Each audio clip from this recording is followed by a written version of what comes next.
Crypto. Yeah. Yeah, you're worth something, crypto. Yeah. It's just got in the farm before hours, and they hit home and went on fire, and she was taking all the money because the girls we used to. So the money was gone, but then you had, did he pay or did you pay?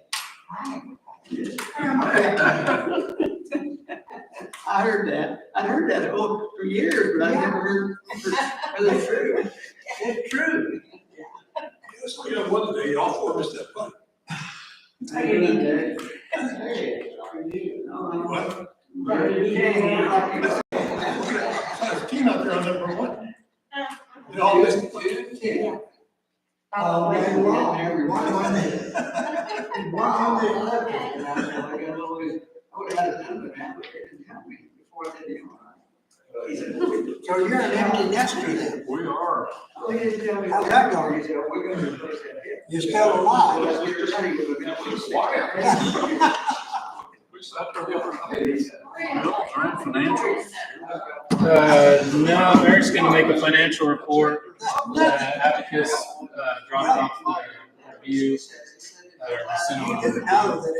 They canceled last night because the weather and that conflict tonight, so they're gonna come back and present next month. We'll at least have the review to present. Not for the month of May. Eric's gonna go. Eric brought a report. Things are finally starting to come in.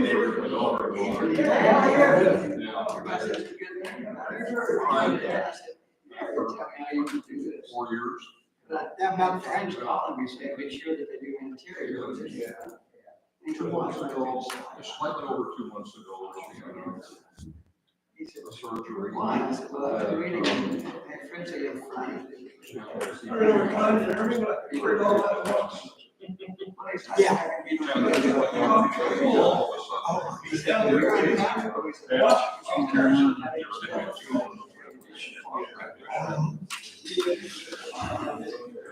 I think I might, she might have come out on the walk out the house.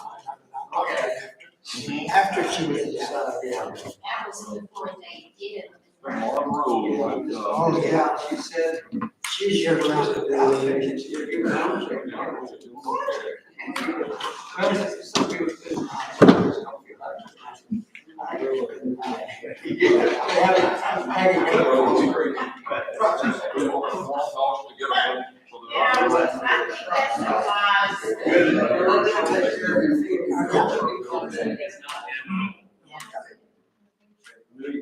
All property. Some of the girls. Oh.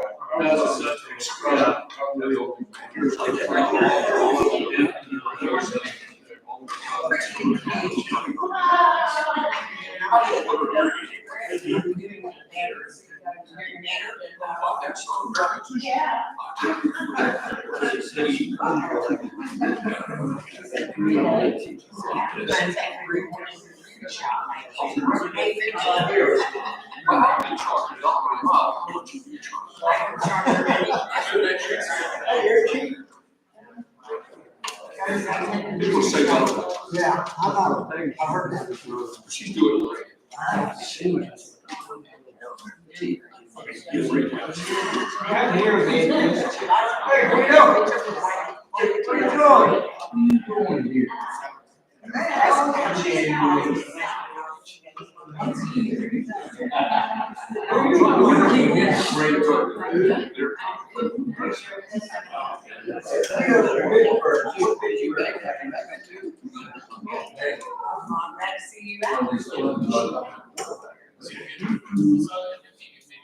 I'm glad to see you. I don't think they will. I'm glad to see you.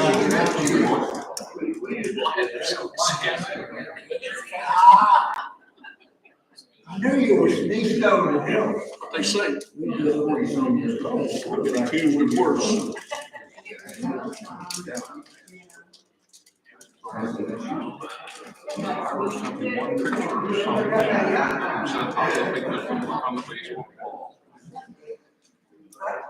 I didn't even bother to answer.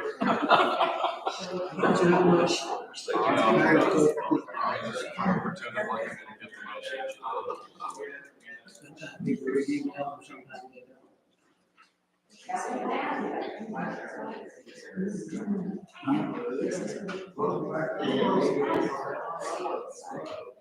How you doing? I'm doing good, you?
I swear, if you took her phone and went, oh, yeah. I'm gonna try to tally that. You would probably, I'm not exaggerating, hey, one, if I said 8 hours. I can't.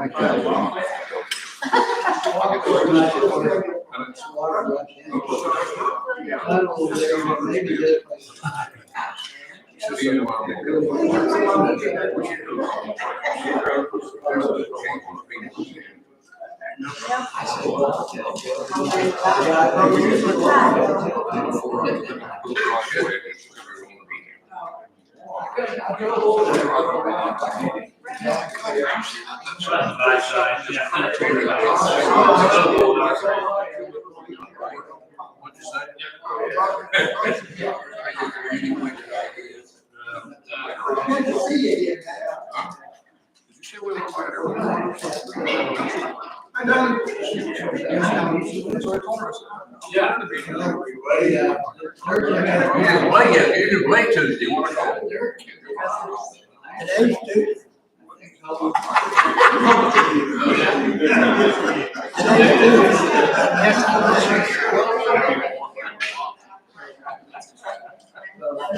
You didn't play, you had to say, get the car on the carpet. Yeah. That's good exercise. Yeah.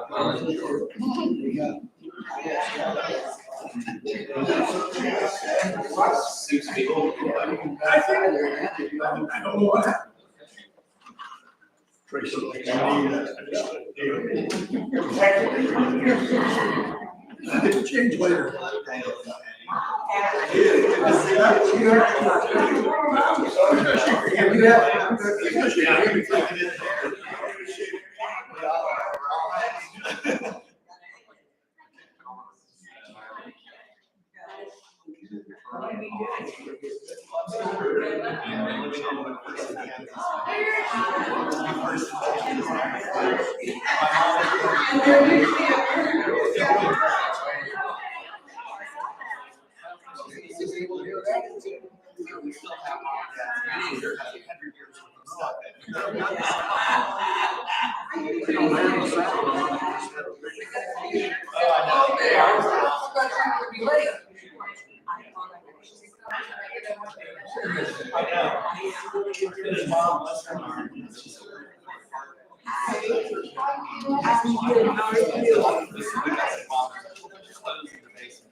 I have 2 of them. Wow, they're small.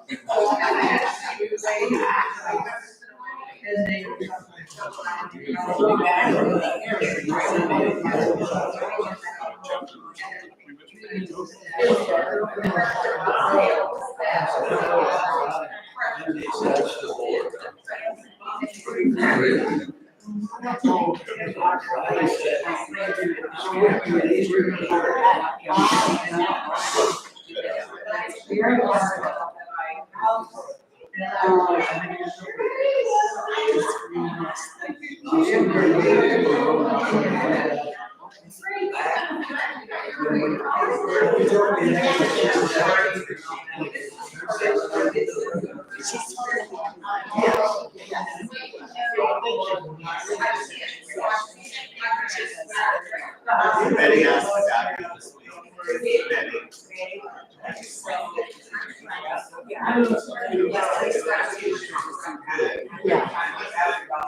Oh, that's good.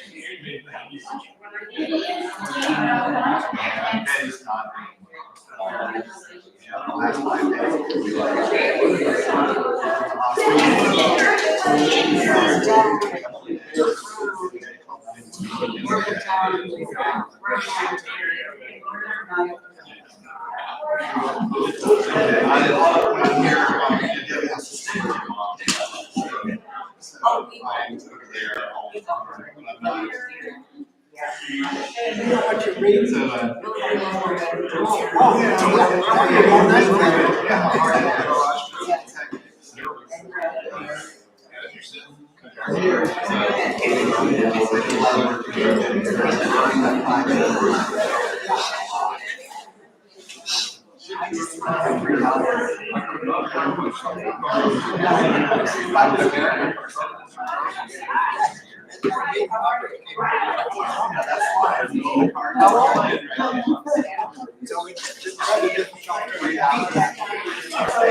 What you read?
Shake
your hand, put your arm around.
Good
evening.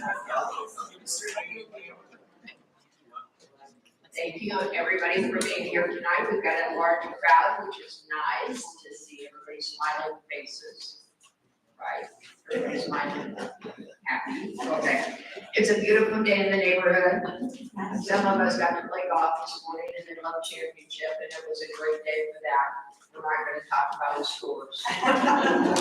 But it was a beautiful day to appreciate everything that we have here at Stonebridge, because it was wonderful to see the common area be so beautiful, the golf course is so beautiful, and then we come into the clubhouse and everything is just neat and tidy and clean, and the staff have smiles on their faces, which is a nice change. So anyway, I think we're blessed to be here, and I'm glad to call you guys all my neighbors and friends. So let's go ahead and begin the meeting. Myself, you see our nameplates here.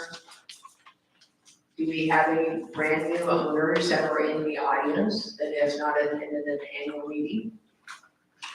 Stand up, introduce yourself, tell us where you live. My name is Eric Moen, and we love Branson. I actually went to graduate school in Springfield, and so I always wanted to come back. So we bought a short-term rental house here, and we live in a 40-foot motorhome. We live in Key West and go back and forth across the country, but we love it here, and we're here in May and October. Perfect time.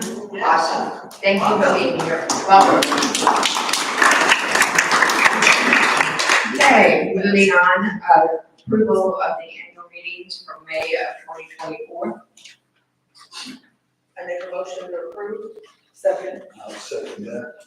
Okay, all in favor say aye. Aye. Any opposed? Okay, carries. You'll see President's report from Lenora Kay. It's probably going to be as brief as last year's, where I just said everything's great. We've been very busy this year. We've been very responsible for a lot of things. And I think between the staff and the volunteers that we have that serve on the committees and the board and the members in general, we have accomplished a lot this year. So that's my 2 cents tonight. Moving on, the recognition of the past president of committee members, the finance committee. I don't know if the members are here, but Michael Mueller and Michael Allen have served, and we appreciate their service. Are you in the room? You're in. The ACC had Michael Warman serve this last year. Okay, here, but thank you so much. Always appreciate the volunteers that serve. Recognition of the past service of the board of directors. We both expired. And then we were, I know, Nicole said we should have a different word for that, Chuck. Did you expire? How about your term expired? But then you got reelected. And I revived you guys. Did you revive this? Okay. So anyway, that's enough about that. Committee reports for the yearly recap reports. Eric, finance?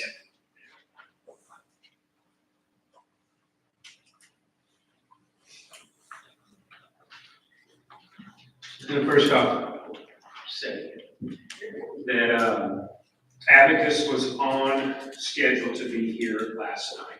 Of course, with the cancellation of the meeting, impending weather was a smart decision, not knowing how bad it would get. They didn't have a fill-in for today, so I reached out to them. They're going to be back in June. They do have the initial draft of the 2024 financial review, which if anybody wanted a copy, they can stop by the POA office. We can generate that. We'll also get it posted on the website just as well. But if anybody did want to hear the financial review from a third-party independent firm, it will be in June's board meeting. I've kind of got a synopsis of just a recap, not in great detail because I believe it's going to be kind of a busy night at least with the annual meeting and then the regular meeting, but just to kind of highlight some aspects of 2024, which I'll go over as briefly as I can. So I was going to hand these out to you guys. You can just. Okay, very good. Thank you. That works better. Okay, I was just going to give a recap kind of 2024. I know that some people are more abreast of our operations, board members, committee members, maybe some that are signing in, streaming, but we are rather, I don't know, a little bit more complex than what people know. Some are only a part of the area that they kind of operate in, but there's a lot of different facets to our operation. So I just want to start out with 2024 year, Stonebridge Village reported $6,247,788 in revenue. So we're plus $6 million in revenue per year. It's broken down by basically three different facets, and it's comprised of three different main revenue centers. And the first of these is common area, where we reported $3,170,803 in 2024. Revenue that would feed into this department are items such as everybody's assessment dues, which they all well know. That comprises the largest portion. We have activities fees and facility fees, which would be room rental and events. There's welcome center lease revenue, which is the space that's leased out in the main building, the main entrance by the west gate. There's nightly rental fee revenue, the $5 per vehicle per night fee that we collect just as well. And then we have ACC fees, road impact and building fees that kind of all comprise within that $3 million. The golf department is the second revenue center, and total golf revenue for 2024 year came in at $2,013,170. Items that go into golf course revenue are annual fees, per play fees, tournaments, and kind of range and facility practice facility fees, basically. Total rounds reported on the golf course in 2024 were in excess of 25,000 rounds, so we're a busy golf course as well. Final main revenue center contributing to the $6 million in revenue is the food and beverage operation, which generated revenue within the 2024 year of $1,055,770. So that's kind of the three main revenue centers, but then they kind of divest and they're a little bit more diversified, which I was going to get into. And also to pair with the $6,247,000 in revenue for 2024 year, Stonebridge also has quite a few expenses just as well. Total expenses for 2024 were $6,159,000 basically. A large portion of these expenses are relegated to staffing. Within 2024, we employed 119 employees total for the year. The workforce consists of about 50 to 60 full and part-time employees, which are employed year-round, while the additional reported employees on payroll make up seasonal side of our workforce, which is very common even in the brands and tourism type industry. So you see those fluctuations. The 119 employees, they're divided up really amongst 9 different departments. And the departments include restaurant, pro shop, golf course maintenance, recreation, security, common area or common ground maintenance, amenities and facilities maintenance, and then you have administration, and then now we have the newly added welcome center, front desk and check-in. So that's kind of where they're all spread across the piece. Let's see here. So of the 6,248,000, we had 6,158,000 expenses. We actually had a net income of $89,212 for 2024 year. So hence we did balance a $6 million plus budget for the year.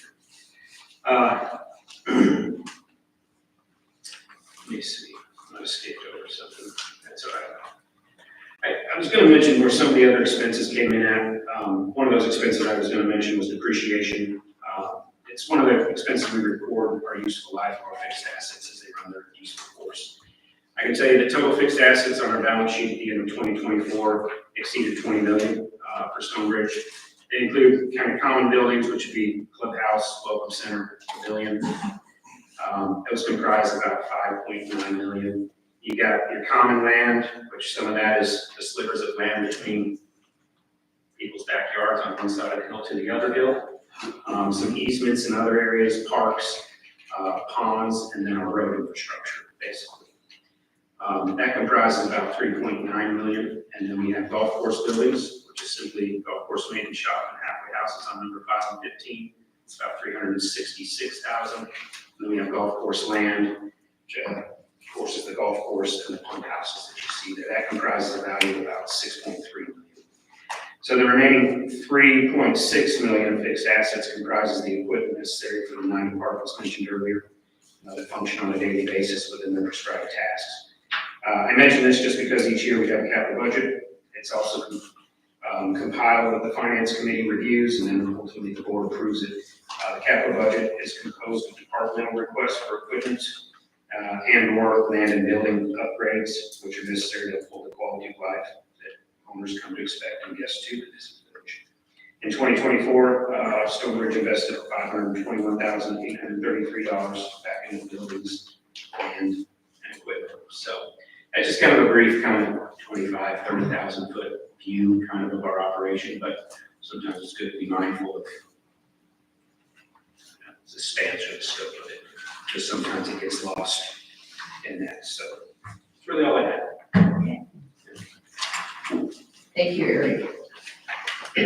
Moving on to the ACC, John A. Stockman. Thank you for your service as chairperson for the committee. Absolutely, you're welcome. Just for, do you want just yearly recap or you want both right now? Whatever I want to do. Okay, just yearly. So for the year, we do have new members that have came onto the committee just recently. CC is a new member who just took over. We did lose a couple members this year as well too. Over the last year, we have been very busy with new builds throughout the community. Tony's been absent a little bit, so I don't have the exact new number for this last year. I don't know if you or Bill have the exact number of new construction. I think we added 4. I know we have 20 right now, but over the whole last year. I know we've got 1,101 dues paying properties, which is definitely. Yeah, so it has been a very busy year for new construction. We've been a little more diligent as an ACC committee. We've been a little more strict on new builds as far as spec homes, new builders coming into the community. We've done a little bit more due diligence and research on where these builders are coming from, just with the current economic state, just to make sure they're going to be able to finish the house, make sure they're not just coming in and just going to leave us in some of the past areas where we've been stuck with a foundation that's just started and then not been finished. We've also done a lot of work on a lot of the guidelines. We've had the chicken coops. We've had all kinds of stuff thrown at us this year that we've had to come up with new rules, regulations, solars. And Chuck's been a very good help with us looking at other communities and what they've done and being able to come up with our own rules and regulations to make sure we can stay compliant with what we think, the community wants as far as at the end of the day. I don't have anything else really for a yearly report, other than at the last meeting, we decided we're gonna start going back over the whole entire ACC rules and guidelines. They haven't been redone in a long time. So we're gonna kind of just go back over those, revamp those as far as exterior square footage. We did a lot of changes to the landscaping this last year for new builds, which probably people will see and know that, you know, we are requiring sod, we are requiring irrigation on any spot that's actually visible. Everything that's disturbed has to be done completely up to 80%. So we've gotten a little bit more stringent on, you know, what the landscape requirements are as far as on new builds. Thank you. You're welcome. Yes. Did you say you had two reports, remember? I asked and she said I'll do the other one at the next. She'll do the other one in the regular meeting. It looked like we're gonna be given at the annual meeting. Well, I saw that too, that's why I asked. All right, that's okay. I'll do whichever you would like me to do. Go ahead, now you can give us your report. Okay. Johnny, is anybody grandfathered in that they don't have to have a sprinkler or sod, or is? Yes, so we didn't change anything that's existing, so if you come with a new landscape plan and you want to do you know, tear your whole yard out and start over, you are gonna be subject to the new landscaping requirements that we came up with. But what we did was just for new builds strictly, so we didn't go say, you know, you have to put any of that stuff in. But if you're gonna go redo your whole landscaping, we did have a house that he came to us and he wanted to completely take his yard back down to dirt and start completely over. And we did require him to put irrigation and sod in and follow the new requirements. Just, you know, along that line, when the ACC guidelines were redone, the ACC guidelines were redone 8 or 9 years ago. And for a short period of time, the requirement for sod and irrigation was not in the guidelines. It was discovered quickly that there may be a house or two in the village that were built during that time that do not meet that requirement. So just in case anybody sees one, that's probably why it happened. Yes. Thank you. Okay, so for the last meeting for April, we did have 7 items on the agenda.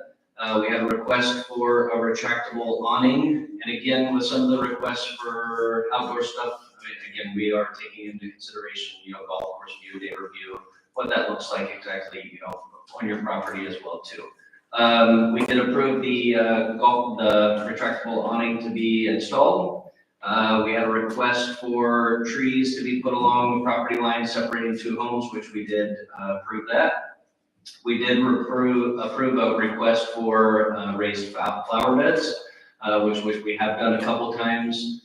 If you want to use the galvanized one, we've been making you either paint them black or brown, and they've got to be covered 50% by soil or mulch, so they can't be mostly visible from the road. We did have a request for driveway to be looked at that somebody thought was damaged by the ice melt or something that we were used. I did go by and take a look at that. I believe the driveway's just old and it's shaped. It doesn't appear that it was damaged by anything that we've been doing. We also did have a request for a well to be added for irrigation.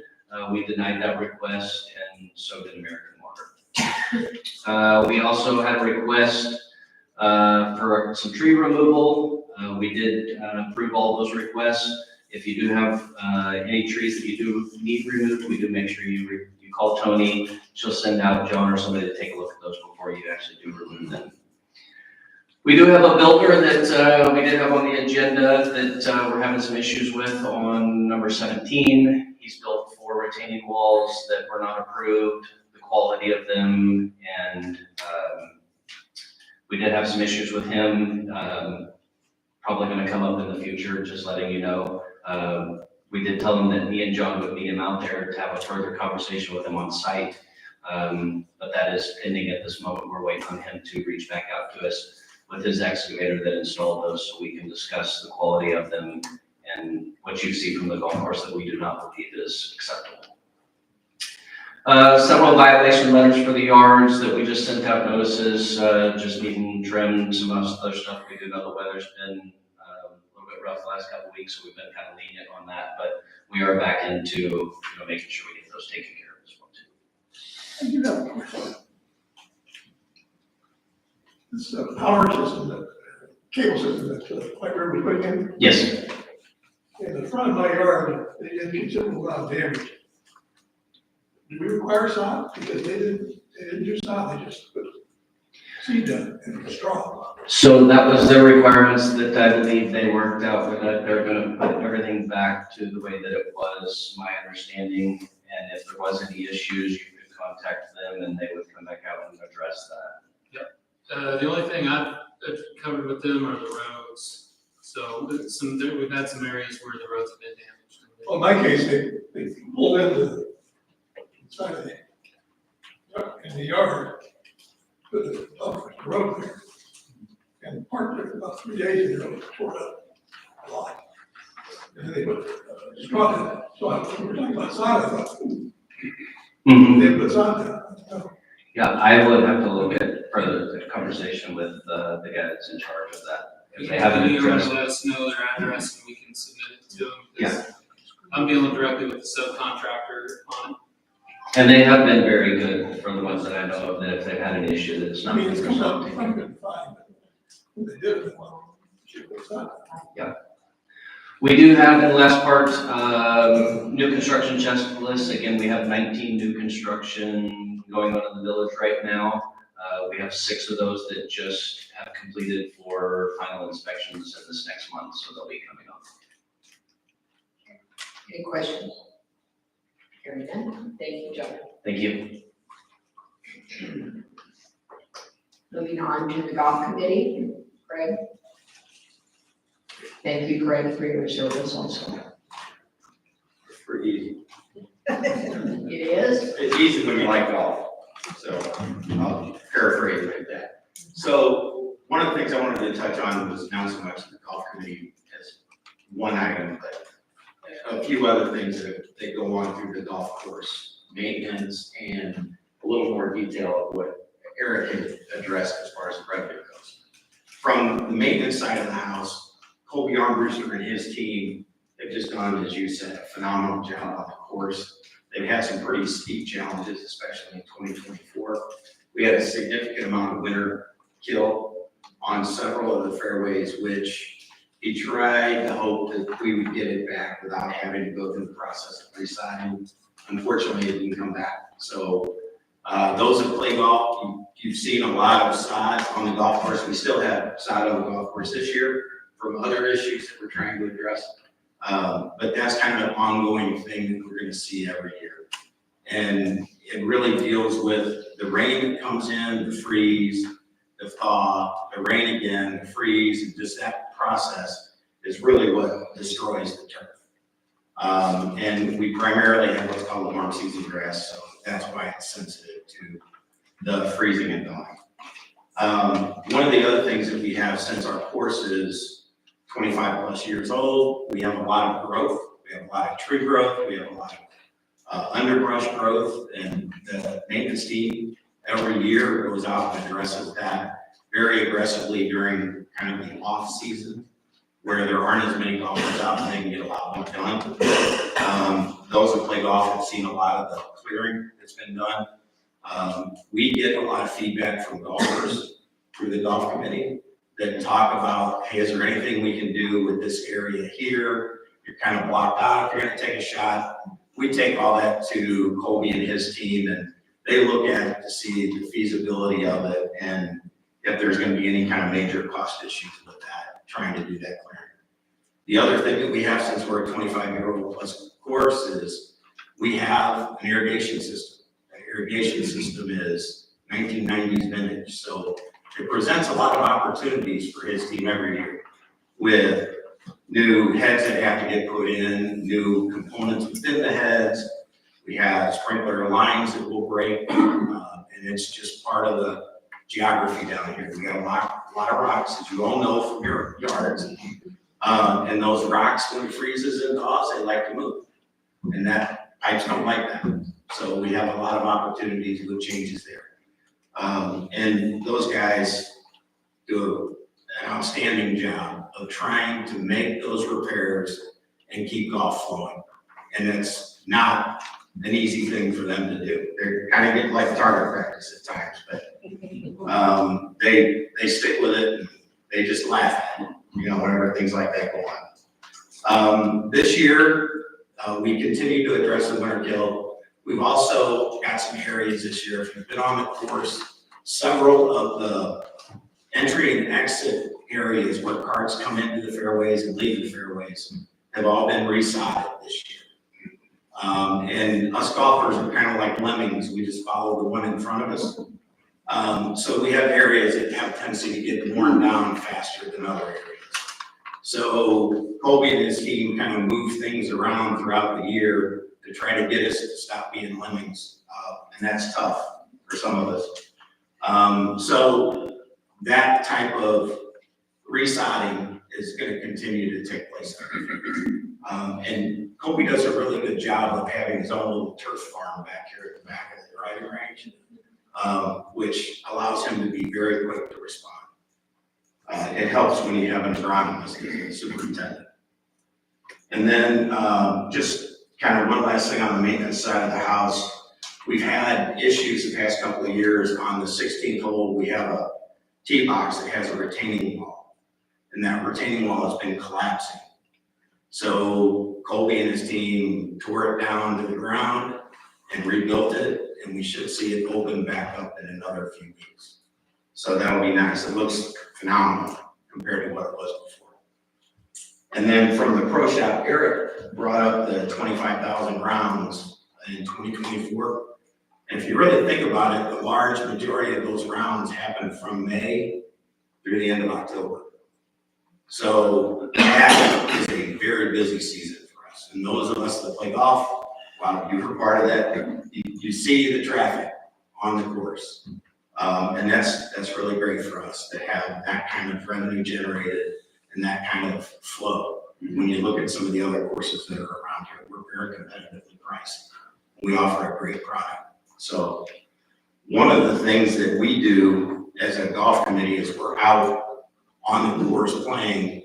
We'll talk to people that we haven't seen before and ask them what do they think of the course, how do you like it, how's play, things like that.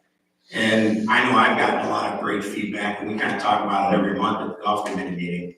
What are you hearing from people that are playing the course? And we get a lot of what I'll call overflow traffic from Johnny Morris and his luxury estates down in Big Cedar. And people are amazed at how great a course we have compared to having played Big Cedar for a couple of days. They're like, this is a hidden gem. Why didn't we know about this sooner?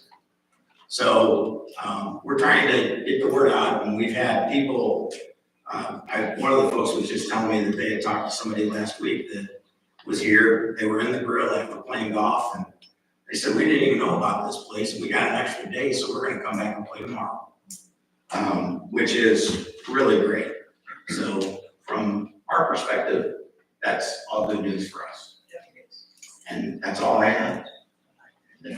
Thank you so much. Does any of the directors have questions? No.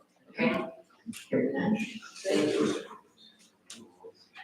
Okay, moving on to the 2025 and 2026 committee assignments, the ACC. We have Richard Dillard, Robert Deosier, Carol Gerhard, Jim Holliday, CC Layton, Johnny Spauber, Johnny Rishkirkin, and the liaison is Charles Keating. Any of those people in the room today, please stand. Stand. Okay, thank you.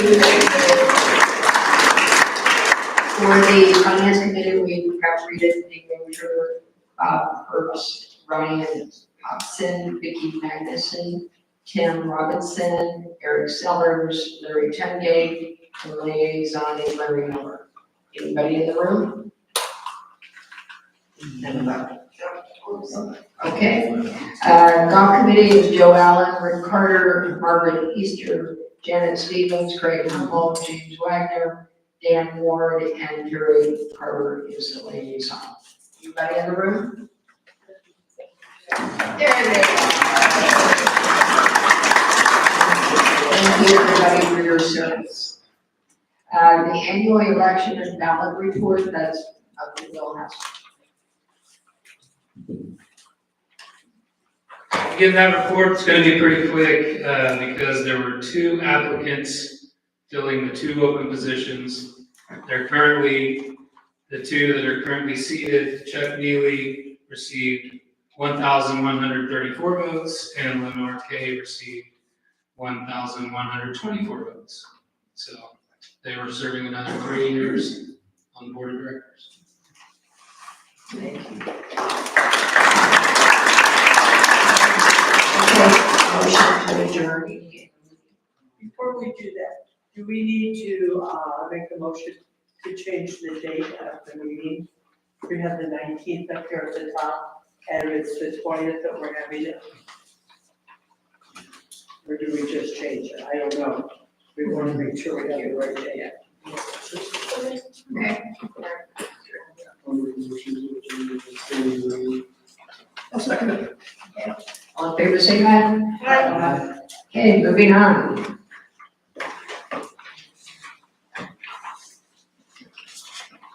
We now call to order the monthly meeting for the BOA. We have to change the date on that too. Review of the minutes from the April meeting. Any corrections, any change need to be made?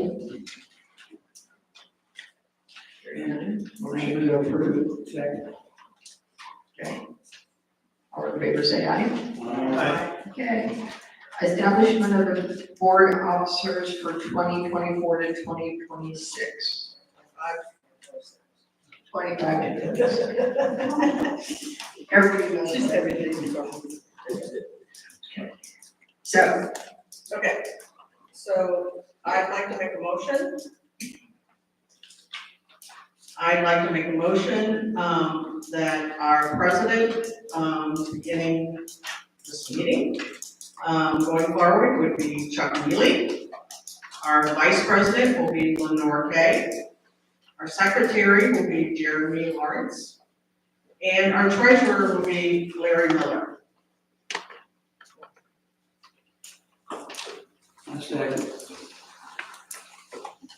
all in favor, say aye. Aye. Any opposed? Okay. Do we get to switch positions now? Sure. Chuck? Hey, and today, I happened to found the gavel that I was given in 2016 when I became president, so I had my term.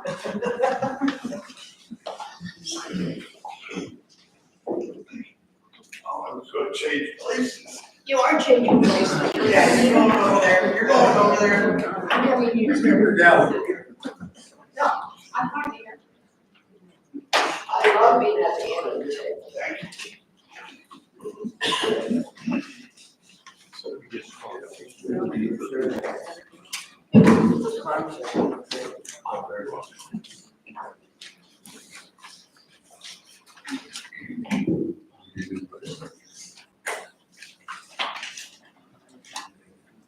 Well, I appreciate the vote of the board to make me president. I will do everything I can to live up to the expectations.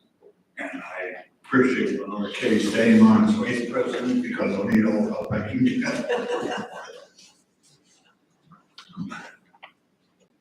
And now we're to the general manager's report. Bill? Thank you. So we've got a pretty healthy agenda today, which is good. I'm glad we have so many people here. And thank you guys for coming out tonight. I'm going to do just kind of a quick recap of 2024, kind of a comprehensive on some of most of our operations. In 2024, we completed a list of capital projects, which were all prioritized to preserve and improve the integrity and safety and feel of the village. We installed patio furniture, we purchased golf course maintenance equipment, replaced pro shop carpeting, we plastered the pool at the pavilion, built a new gazebo at Roark Creek, and reworked the corner monument at Silverado. We also completed road repairs on Cedar Glade and undertook $60,000 in additional road work across Cedar Ridge, Stonebridge Parkway, Ashwood Lane, Roark Branch, and Silver Oak Drive. As ordered by the DNR, we addressed critical Beechwood Dam repairs. We also conducted an HVAC assessment and made some much needed changes in the heat and air in the restaurant and at the Welcome Center. These projects reflect our commitment to the reinvestment in our infrastructure and public spaces and hopefully ensure long-term sustainability and enjoyment for everybody. As far as marketing goes, we've had some of those discussions recently in our 2024 efforts. Were purpose-driven and effective by focusing on an outreach beyond the gates. We did create a buzz throughout the surrounding community, and as a result, we did earn multiple Best of Awards for catering, restaurant, and the golf course. Our Facebook following in the grill grew to over 1,100 subscribers, and in the pro shop increased to over 10,000. Those increases reflect a public growing interest and engagement. The 2024 marketing led to some strong golf activity and a meaningful uptake in future event space bookings. The golf operations had another good year. We recorded, as I mentioned earlier, the third highest round count since 2003, which exceeded our 2024 forecast by over 1,000 rounds. The revenue exceeded $2 million, beating projections by nearly $50,000. The golf department once again demonstrated exceptional fiscal responsibility, keeping the expenses at or under budget projections. This success continues to position our golf course as a financial and recreational pillar for the community. The grill operations, because the grill has faced financial challenges each year and continues to turn over directors, we took decisive action following the resignation of our most recent director. The board engaged a consultant to work with the existing staff, and their task was to analyze the operations, improve efficiency, and build a model that wasn't dependent on one person. Our goal remains to establish a sustainable operation that aligns the financial goals with resident satisfaction. Early signs of the progress are beginning to emerge, and I'll let John, the consultant, share more about this following at the end of this meeting.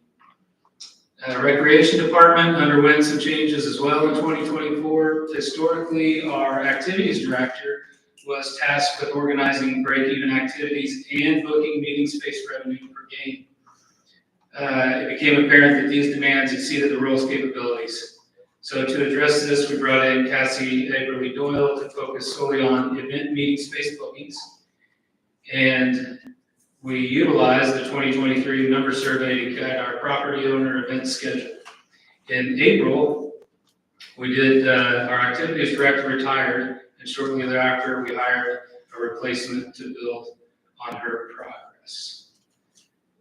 The Welcome Center collected $86,148 in lease revenue, which fully covered our note payment, and we generated $314,000 in nightly rental revenue, which significantly contributes to the upkeep of the shared amenities.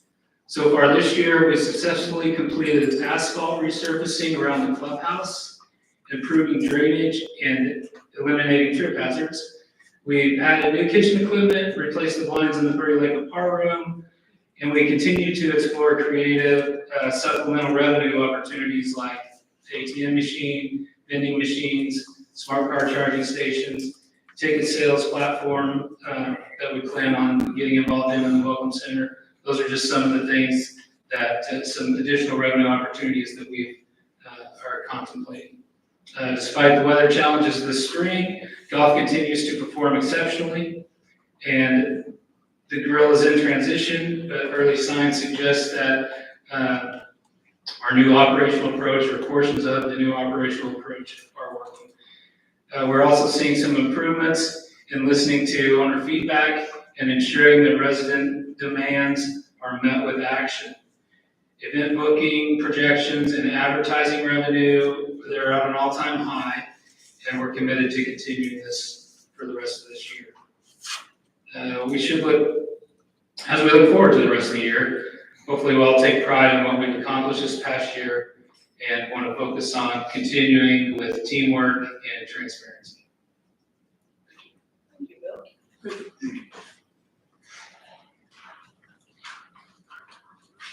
Chuck, I just have a comment for Bill. You haven't mentioned it or gone through the list, but you shared with the board all the bookings. You shared with the board all the bookings that we have at the, with the clubhouse and our facilities. And I'm not asking you to read them, but there's quite a list. I was really impressed. Yeah, we've got a lot of future bookings in the clubhouse. And right now, what we've got booked to date between now and the end of the year is 66 bookings that are going to require clubhouse space and generate revenue.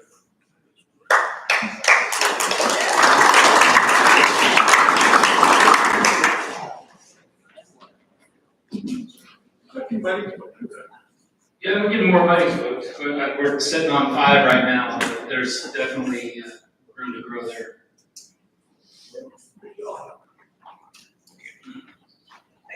Well, and as long as you're there, is there any update on the EV charging station?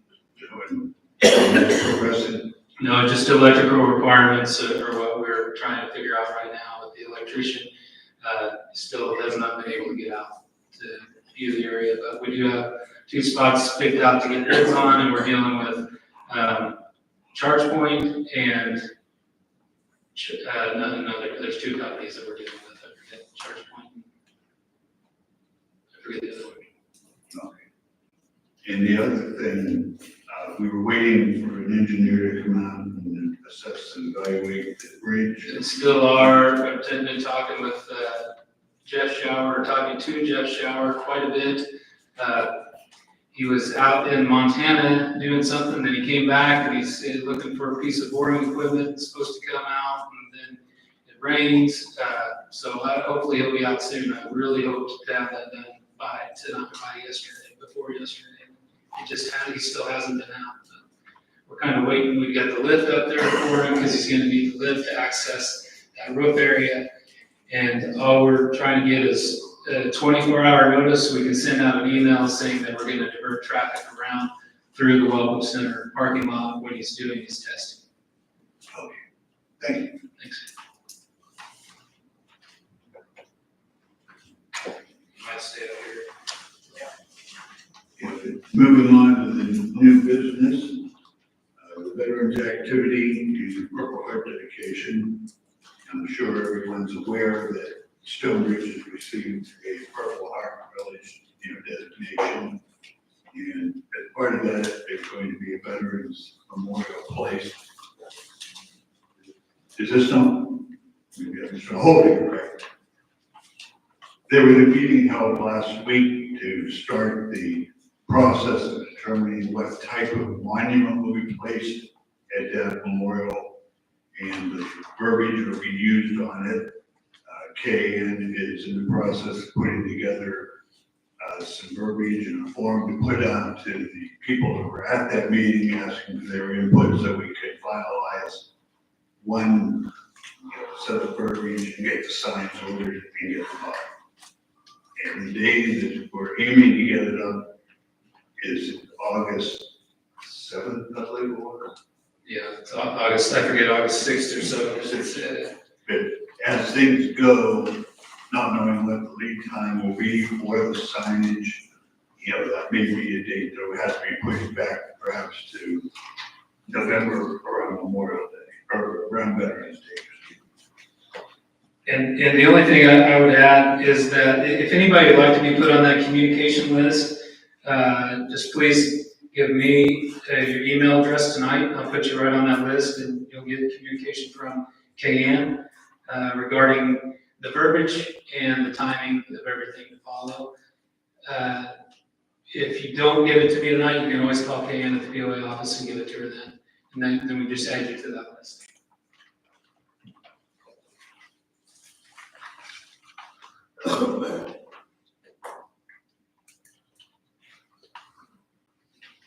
The next item on the new business is a consideration of altering the POE meeting schedule. As everyone knows, we're currently, once a month. There's been some discussion because of such low attendance at once a month that it would be better to switch to a quarterly meeting. It's been discussed among the board members, but we'd also like input from the membership as to their thoughts about changing from once a month to every quarter. Anyone have any input?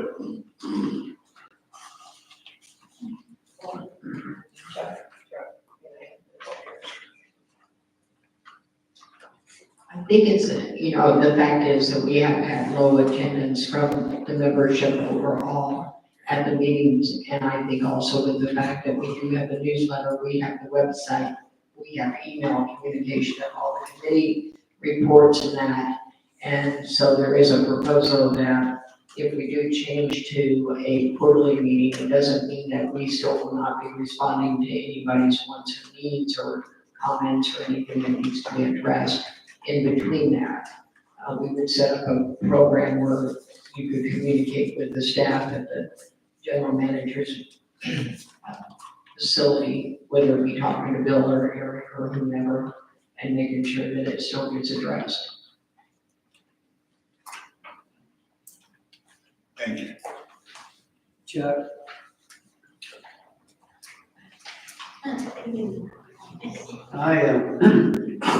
I think we ought to keep the monthly meetings. It's not that much time out of our lives for 12 months, and we do have some attendance, and it could grow.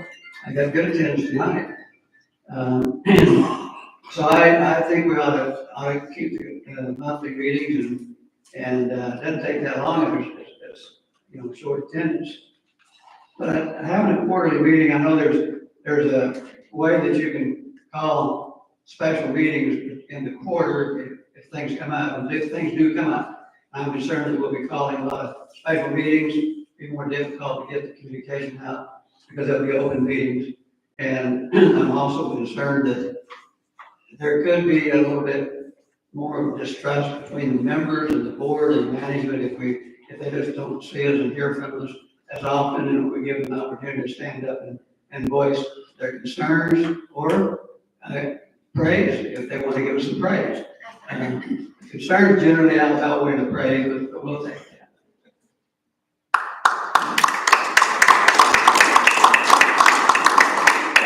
That's true, and I agree with Larry. I think we should continue to have monthly meetings as well.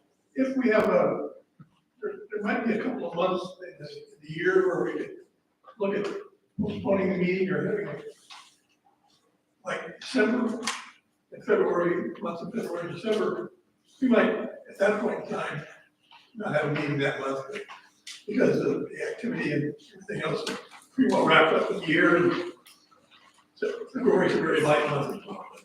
I think we should still continue to have monthly meetings. We're managing $7 million here, and it deserves some attention. So having heard that, is there a motion to maintain the meeting schedule as listed currently once per month? I would think it'd be just the opposite, Chuck. We're in a monthly meeting schedule. Is there a motion to change that meeting schedule? Motion to change or motion to keep? Well, we're already doing. We're already doing monthly meetings, so I don't see that we need a motion to continue doing monthly meetings. Okay, so we will continue the meeting schedule as. Well, that's, Okay.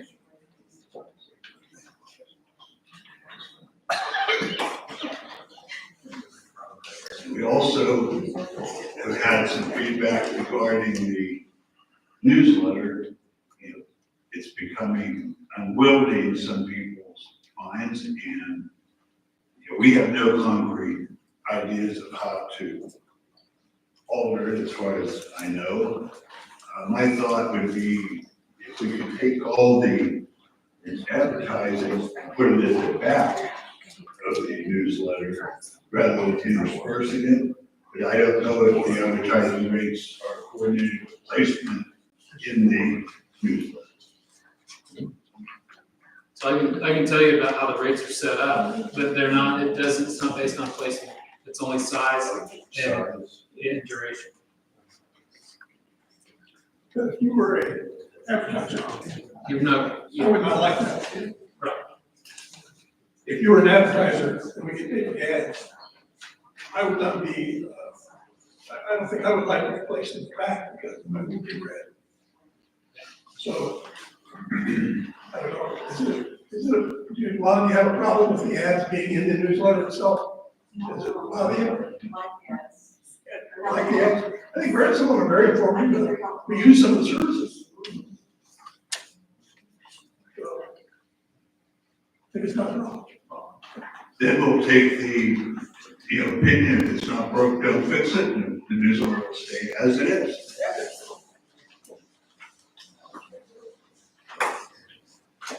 Next on the agenda is the clubhouse usage for charitable causes and organizations, which has been discussed, within the holds of honor, probably for the last 2 or 3 meetings. And Jeremy has come up with an idea about that, and I'm gonna let him have the microphone. So a couple months ago, we had a pretty healthy discussion. We decided to table it at that time, so we weren't setting just a precedent for just, one charity. That was what one of my fears were, I'm all about the veterans, and we should totally support them. But there are a lot of other charitable organizations out there. And, the subject matter is the room rates, charging the room rates or, giving them at no cost. So I would like to make a first motion. The first motion would read, I make a motion to address the charitable causes and or organizations' use of the clubhouse rooms at no cost. Any charitable causes or organizations must submit a request to the POA Executive Board 3 months before the event. The approval can be a request for a one-time event or an annual event. It is at the complete discretion of the POA Executive Board to approve or deny the request. The POA Executive Board reserves the right to cancel or terminate approval or the use of the clubhouse rooms at no cost at any charitable causes or organizations for any reason.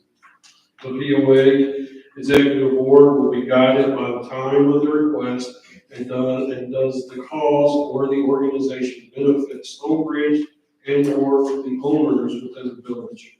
If the approval of the charitable cause or the organization will work with POA management and the staff on an agreement of the time and room assignment. Time and room availability is at the discretion of the POA management and or staff. That's my motion. Second. There's a motion and a second. I move to table this. It's not written down on any of our information in here that I, Yes, it is. is it where? You're going to buy it and buy other 2 topics.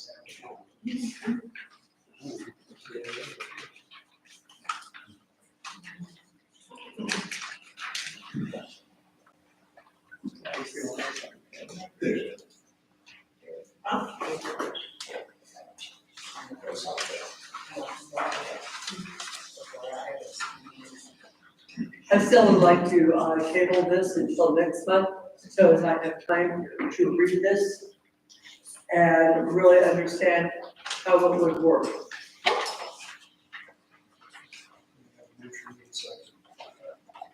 There's a motion on the table, and now a second motion to table. No, I second the No. motion. Yeah, second motion. I second the motion. I seconded it. Okay, there's a motion and a second to approve. All in favor? Aye. Opposed?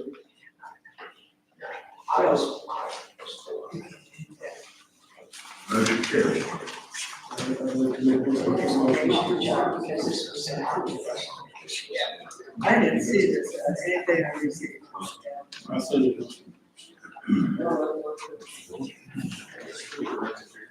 So I'd like to make a second motion, and my second motion will read, I'll make a motion to approve the event and organization of the course of honor for the use of one of the clubhouse rooms for the annual event at no cost. They must work with POA management and or staff, event time, and room assignment. There's a motion and a second. Any further discussion? Hearing nothing. All in favor? Aye. Opposed? Motion carried.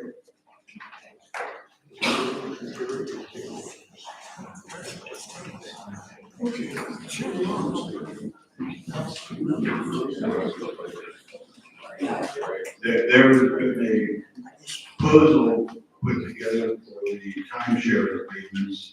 And I'd like to ask Bill if he would come up and go over that for everyone.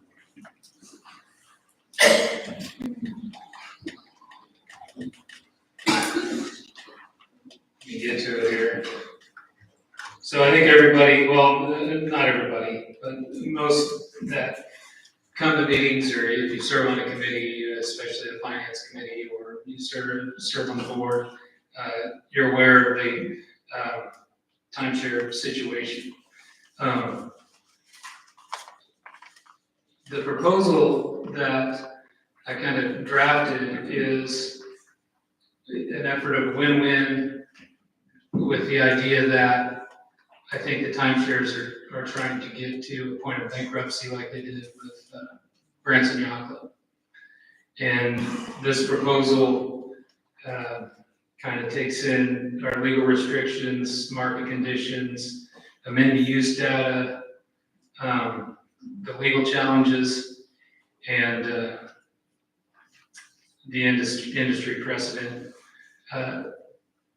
With this proposal, we still would accept and collect around $325,000 for this year, over $300,000 next year, and then move forward with a structure of generating that $300,000 plus each year after, plus whatever increases we have for the timeshare payments that are made, that are owned by the timeshare association and that they collect from their owners. Their uncollectible has gotten to a point that they're not able to get out from underneath. Again, it's nothing we have to do, but I feel like this proposal is something that they would likely be in agreement to. And it would be one that we can move forward still collecting around that $300,000 mark, rather than going through the bankruptcy and then having those battles in the future. If it goes through bankruptcy, we're looking at receiving one POA due from the new owner, assuming that they're not going to bring up the road use argument as how it's stated on the deed. The benefits, it would still preserve revenue flow from the timeshares, COA, rather than losing it entirely, avoids litigation that we've been in for years, demonstrates good faith, protects the integrity and stability of the broader Stonebridge community, and allows for a time permanent solution that's sustainable and fair.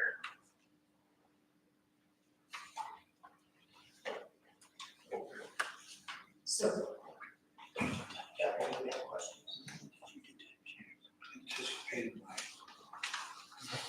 Bill, just so everybody kind of understands, because the timeshares are situated because of our covenants and restrictions. Is that why we're doing it 2 times or the 4 times per unit? Yeah, 2 times, 2 of the COAs we collect 2 times per unit, and the villas we collect 4 times. Yes. And it's always at least for a number of years, it's been a contention with them trying to continue to make those payments at that rate because they don't have ownership of all the weeks, and a lot of them have defaulted, correct? Right, they've got some that defaulted, and if they default to the point where they take them over, then they are paying those maintenance fees. So right now, the COA is paying all the maintenance fees for the unit weeks that they own. But now they're getting into a situation where the owner's distressed and wants to walk away, or they're walking away from their obligation. And then the COA is not taking those weeks in because the way they're set up, I believe it's Sunday through Saturday, they can't short-term rent it and make that revenue to pay the maintenance fee on it, so they're just letting it set. Yes. Because I attended the Villas annual meeting last year, I wasn't able to attend this year, I was out of town. But I know that that was the issue that they were sharing with the owners at that point, was the fact that, you know, even if they took the units back from the owners, and we all know that with the short-term rentals in the Branson area, most people come in and arrive on either Friday or Saturday, but their timeshares run from Sunday to Sunday. So it doesn't work into any type of logistical thing. And they said that it was also because it was in their governing documents that they weren't even able to change that. So I think being proactive on this to try and come up with a solution versus just letting it continue and then all of a sudden have us not receive any money from them because of a legal issue or bankruptcy.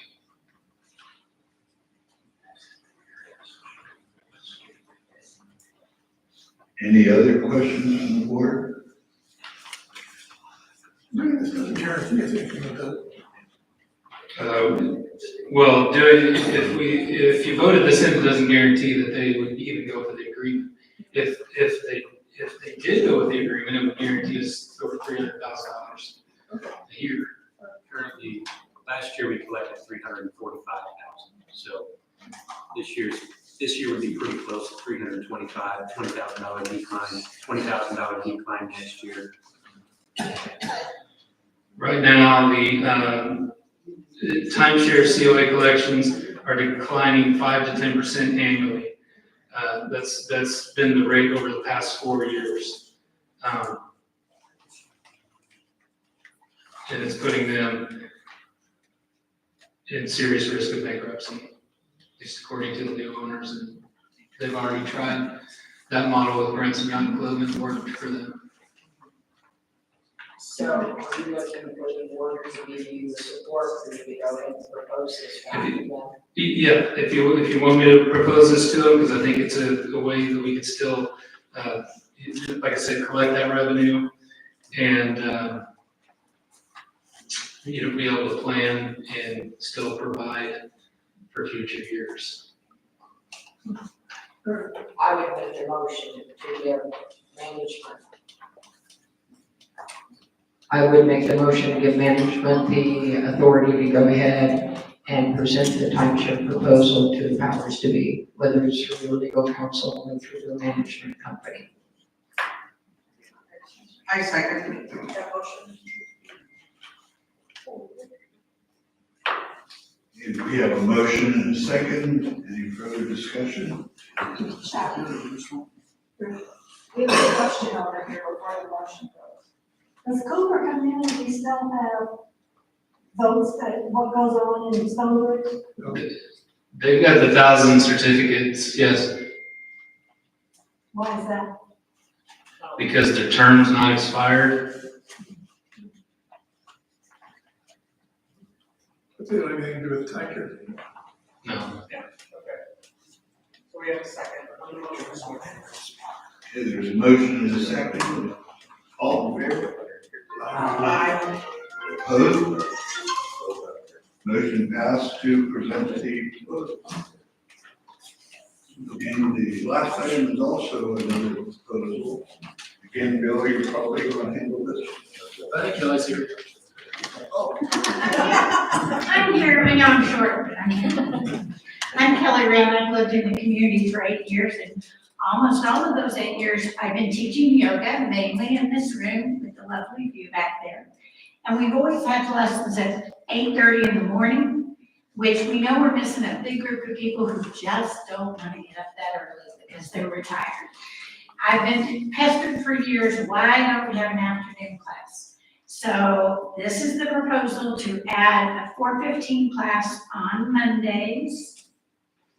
And we'll leave the kind of yoga class it is up to the kind of people that would show if you approve. I think you would be holding it where? Hopefully in this room, but we've always been amiable in the last 8 years to move wherever there is space not being used. Well, we had you at the Lakeland, right? Lake room. Lake room's right there. The bar room. We tried that for a couple of classes. It's got a lot of furniture in it, which is kind of hazardous. Other than that, it's a beautiful view. I'd move that furniture out. Well, there's one big, square on one side, and then there's, two tables put together on the other side. So since they were there last, there's more space, but I don't know if it's still enough. I didn't know if we were requesting this room. We're amiable to space that is available. We really prefer windows. We've been in this room with the windows, no windows, and heat and air were much harder to control in this space than it was in that building. And everyone really missed not being able to look outside and see the changes of the season. But at this point, do you have any idea how popular the 4:15 time is? It's like, do you need a smaller room, or do you need a larger room? It's hard to know. It varies from 5 to 15, and we have a lot more men attending, and we're using free weights. So to be able for a full-size man to move around and use a chair, that is a considerable amount of space. So 15 with the furniture that's in the par room just won't fit. And everything is opened up, built so that there's not an issue with coming into an area that's closed down This time of year, not necessarily in the winter. in winter. And that was one of the things that we talked about too, was now that we do have additional storage over by the weight room, I know Eric's received some responses from people that would like to have a bigger fitness area in there. We thought about taking out those two walls that tie into it, but that's still gonna be about the size of the par room. And I mean, we would be able to put some sort of studio in there for aerobics or yoga or stretching, and then still have equipment on one side, but I don't know if it would still be big enough because it's not gonna be bigger than the par room. And having yoga while somebody's working out weights might be an issue. Is there a cost for this one? Is there a cost? Yes, because I'm certified and I carry $1 million worth of liability that costs me a monthly fee. So my accountant says I should try and make money, but I just really don't quite break even every year.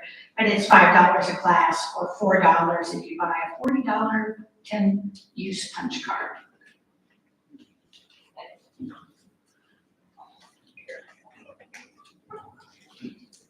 So Bill, you mentioned you took some furniture out of the car room? I did, yeah, I did remove the couch, the couch is still in there. But yeah, I took out 6 tables. Can you get it again, Kelly? Sure. And you know, the concern we have is the access, mostly in the winter months. Access meaning? Access from the outside. So in the winter months, the access to this room is usually not available, okay, because of the grill, everything locks down. So the access to the car room though would still be available because the weight room is available every day, right? 24/7. Yeah, you wouldn't need an elevator again. And you wouldn't need an elevator, now you have to come down the steps, right? Not to the car room, because it's That's up the in part, okay. So really, I mean, that's a concern, you know, we hate to say, you can use this room, but you can only use it certain times, depending on events, and depending on, you know, they're open. So by giving you access to a car room and trying to make it large enough for your attendance, you'd have full access and we wouldn't have to worry about the doors being locked, if people couldn't get in. So, Yeah, another thing that we have down here too, so like the weight room, it's booked, I think it was 12 times the rest of this year. Our room's booked once. Aside from, we have ACC meetings in there in the afternoon. The book club meets in there later in the afternoon, which would conflict. But we would like to try and keep that big square set up there. And then also, we've got a art group that's there every Wednesday. But they don't demand a lot of space. But if that big square, it takes up 1/3 of the room. I think I just gave, I think I said pictures, put a picture. yeah, it is. If it's not a big square for ACC, primarily ACC and book club. But I bet that if it's that more, then. Well, that knowing what your population is going to be, I mean, we just started there. Well, we went there for 2 days last week and the room is fine. It's just, we tried moving furniture in this room for several months and, you know, most of my participants are seniors. I have one that's 86 years old back there. We didn't want them moving the furniture. We were moving 6 tables and 12 chairs here 4 times a week. Here, in and out, just to make room. So we're trying not to have residents moving furniture. Yeah, that's what we're trying to do with that setup. So we can keep the setup constant, and then all that you would have to move would be the green chairs that they set. Depending on how many people you got. You know? And I don't know if it makes any difference or not, but since you guys were there 2 weeks ago and moved out to 6 tables.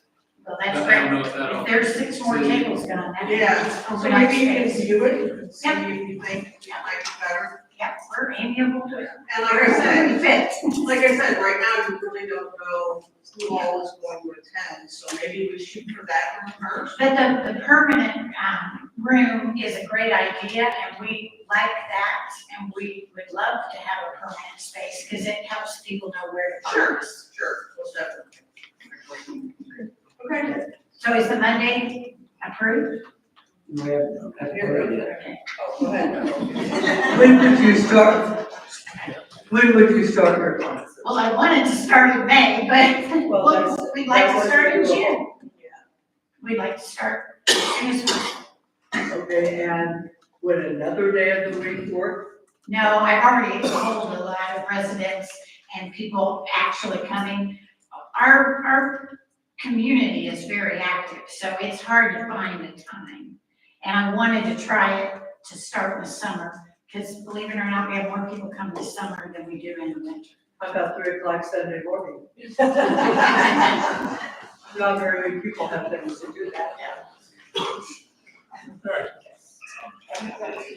Because you don't know what the, attendance is going to be, it's hard to get a handle.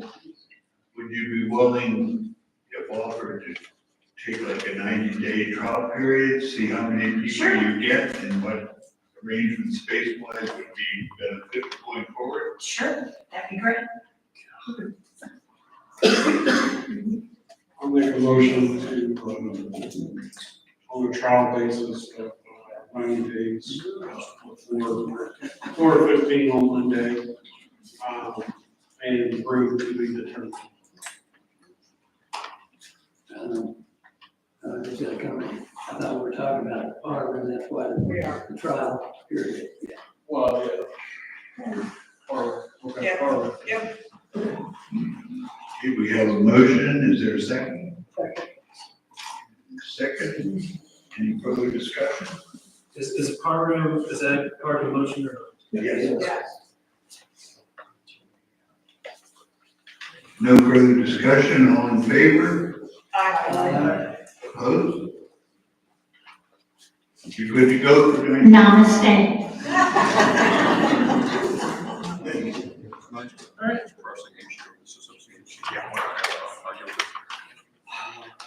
Now we come to the open forum. We're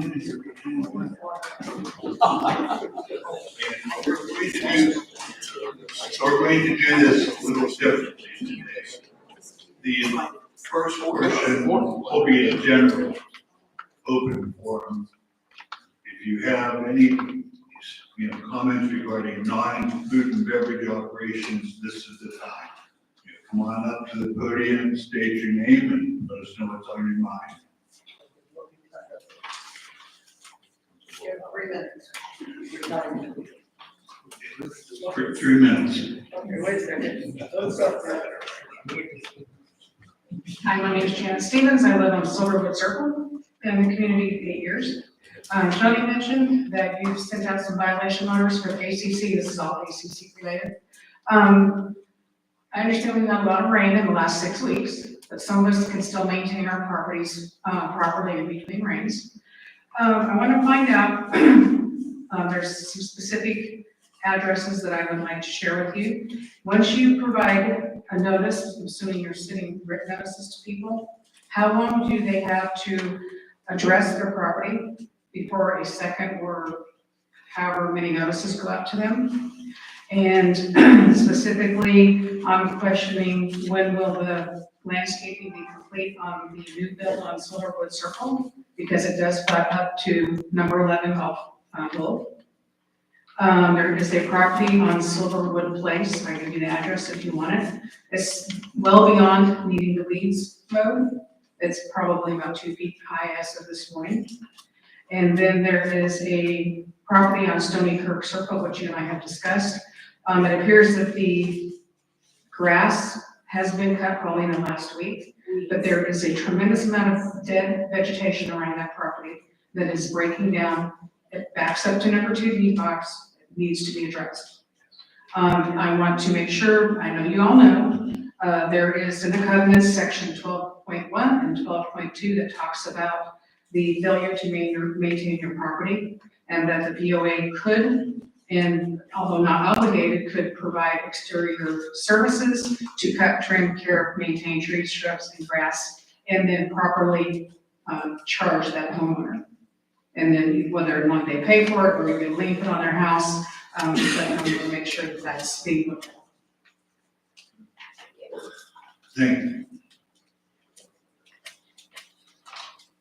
Anyone else?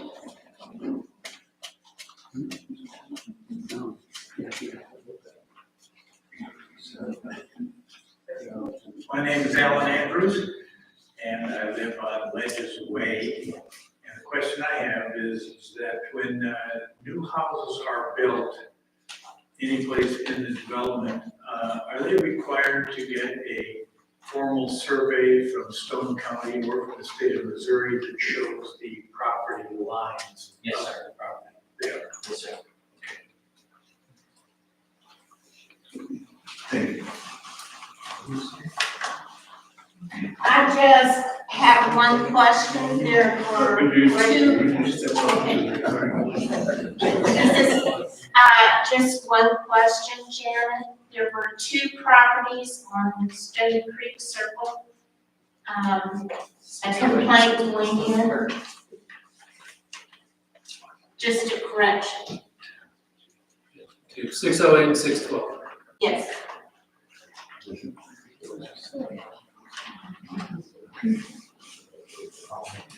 Anyone else? Okay, with that, we will switch to the other portion of the open forum and ask John Kerr, who is our food and beverage consultant, to come up and explain a little bit about what's going on and take your questions.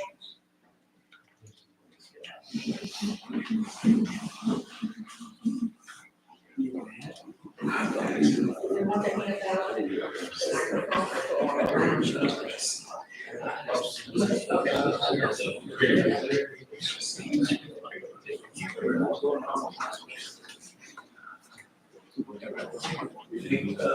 It's just so you know, once it gets questions out.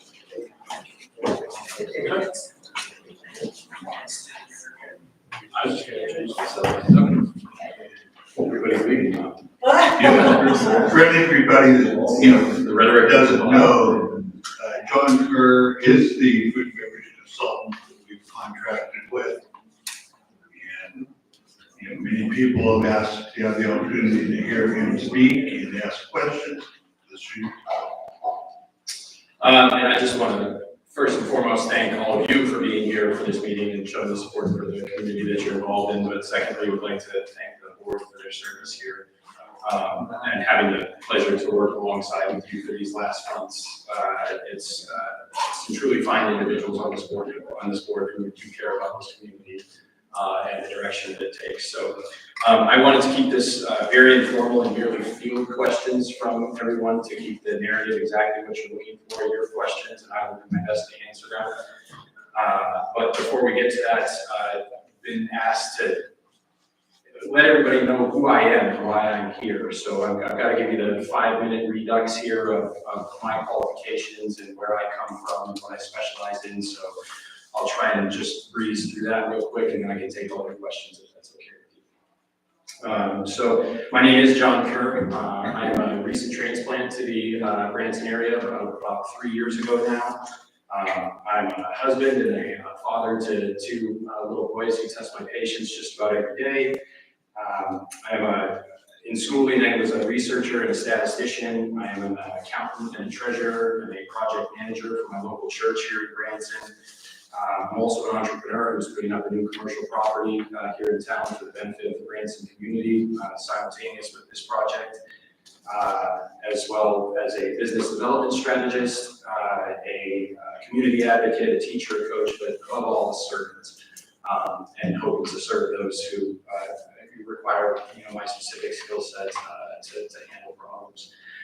My career has taken me to some very interesting places, to say the least. I've worked with the Red Bull conglomeration, doing event management for them and product development. I've developed catering platforms and food and beverage platforms for international resort hotel groups such as Benchmark Hospitality International. I've lobbied Congress on behalf of the National Restaurant Association, that's NRA as well, but it's block, not block. And I've built restaurants for some of the culinary bad boys of Top Chef back in Colorado. So have really been immersed and steeped in the hospitality discipline, and I've had the pleasure of and the blessing of seeing it from a number of different lenses. I'll say this: a general rule of thumb that ties all of hospitality together is this. Consistency and efficiency will solve most of the obstacles that you face in hospitality. Meaning, if you can get those 2 things right, more often than not, everything else falls into place. An example of that is my recent project here in the golf world in Branson saw from year 1 of my work there to year 2, a growth of over $1 million in additional gross revenue in a 6-month period. That's around $7,000 to $13,000 per day. During golf season, and even better than that is that the flow through on this project was about 65 points straight to the bottom line. So they kept 65% of what they sold. The Stonebridge project featured we'll call it a uniquely complex equation with membership and guests both in the same space. Some of the areas of opportunity that I'd like to talk about tonight, field questions on, the target areas were, as Bill said, high management turnover, as the directorship position has shifted about 11 times over as many years. The high cost of labor to be able to run the food and beverage amenities here at the property. Attracting quality employment and patronage from outside the gates.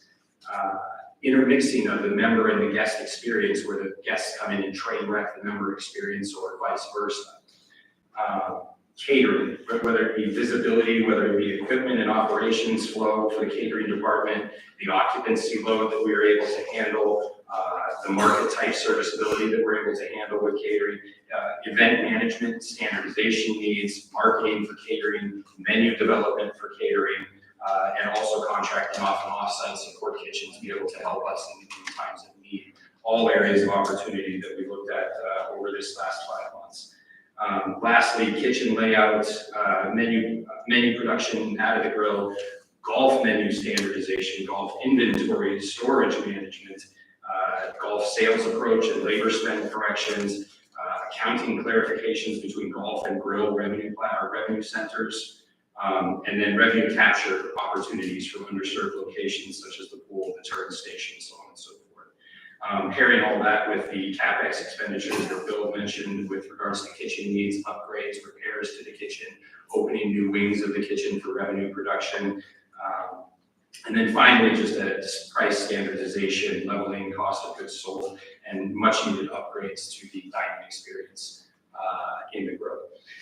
I'm pleased to report that out of all those things that I just mentioned right there, we have either built, repaired, streamlined all of those aforementioned items in some way or another in the last 5 months. And we've also built it so that it doesn't rely on one person's efforts to be able to accomplish that. Standardized processes and procedures can get you there more often than not without having high management turnover at the director position. Now, I will say this, and this comes to the questions and answer session, that all of these improvements, they inevitably cost something.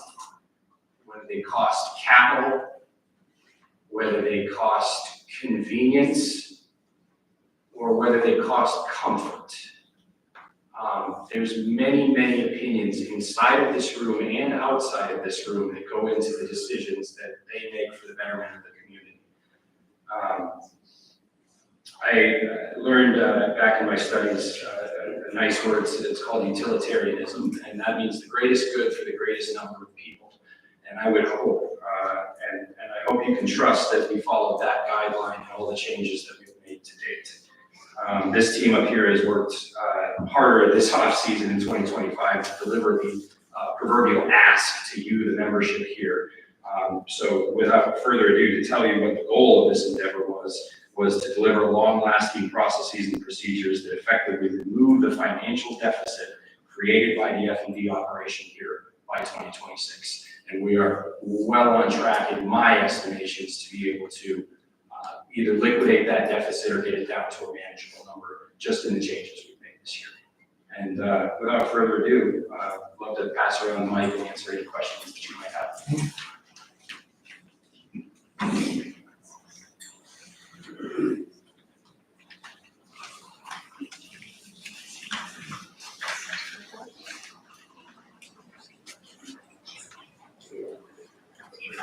I'm Leah Minton, and one of my questions would be on the menu and the food quality. I met a friend here in the grill on Saturday. She'd never been to the clubhouse.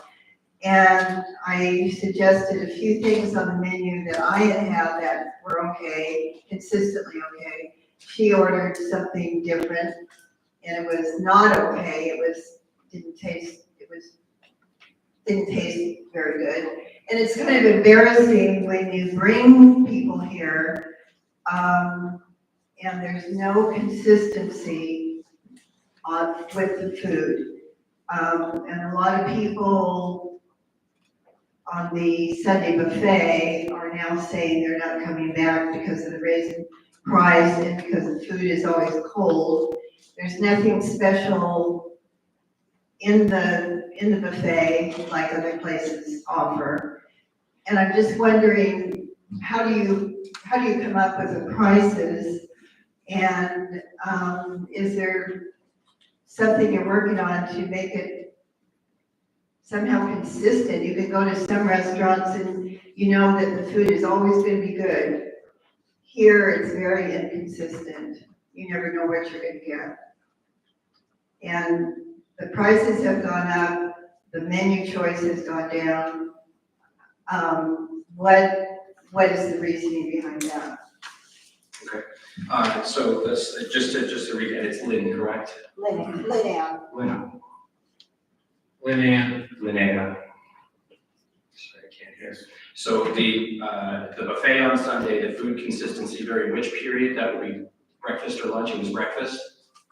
Sunday, they only have the brunch. I'm sorry, but is that the food consistency issue is on the Sunday brunch? Oh, well, it's on everything. I'm in several groups of women that play cards and whatever here during the week. We used to eat elsewhere because the food was always, we knew what we were gonna get. Well, now we try to support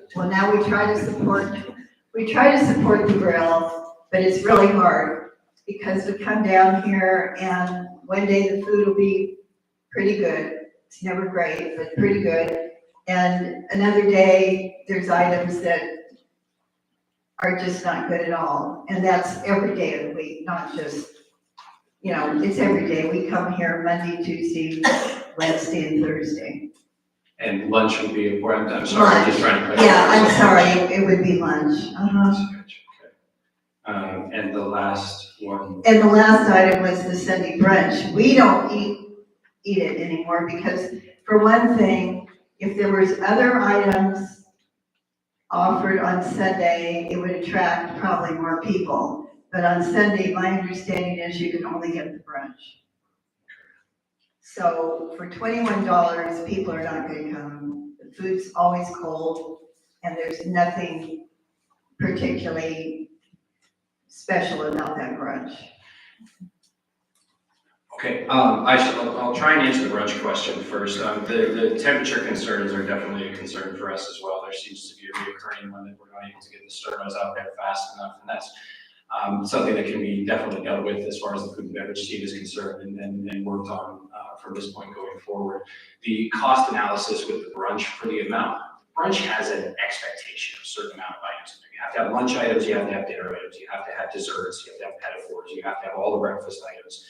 And when a $14.99 brunch becomes $12.60, something to that effect for a membership, we're in effect creating 22 different items for that brunch just to make it somewhat competitive to the rest of the market. And unfortunately, for the cost analysis that we did on that, the $14.99 wasn't covering the losses for the amount of food that is expected to be cooked for a quote-unquote brunch. Now, do we do brunch? Do we do breakfast and lunch on Sunday and just skip the brunch altogether? Those are all conversations that can absolutely be had. What we have found from the F&B department is that there's an overwhelming request for some kind of different meal period as far as breakfast is concerned. And brunch is the natural low-hanging fruit to get that done.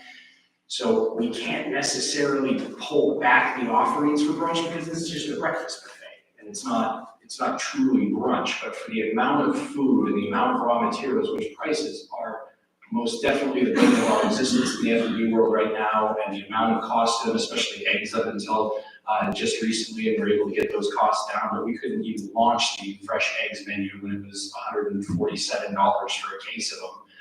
It just wasn't feasibly available. So back to the brunch, it's really a question that you pose to the community at this point in time is whether brunch is more popular than breakfast and lunch on those days, and whatever the resounding vote would be.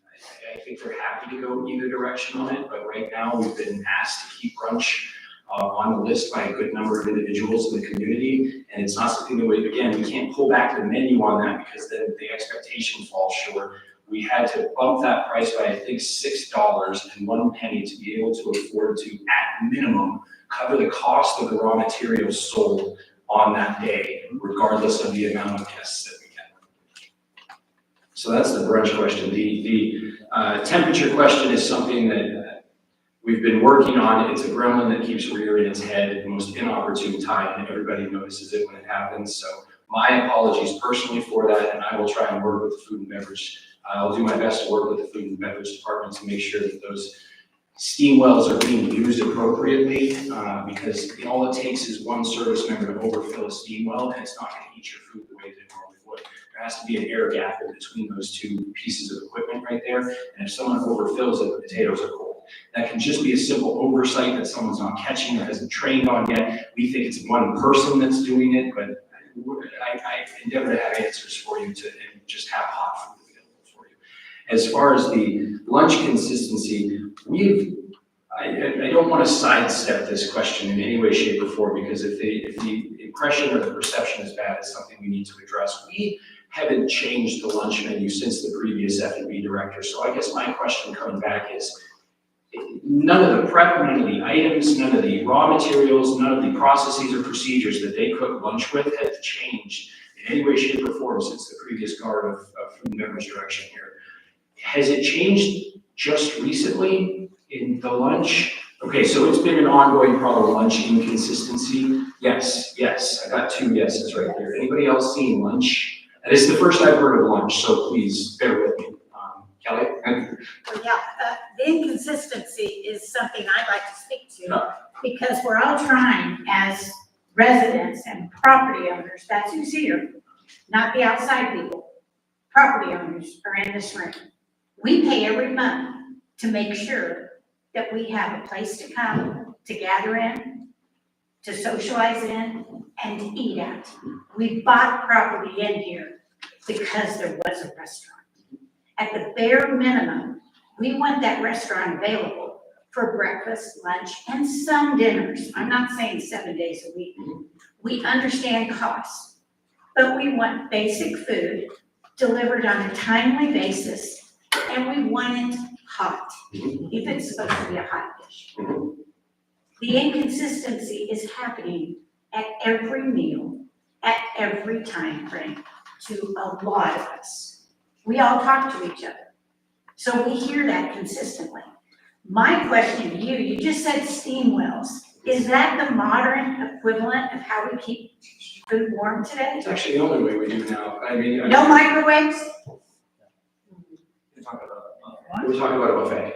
No, I'm talking about, I ordered breakfast, a frittata, and it came with a side of the hash brown casserole, which I tried before. It's good.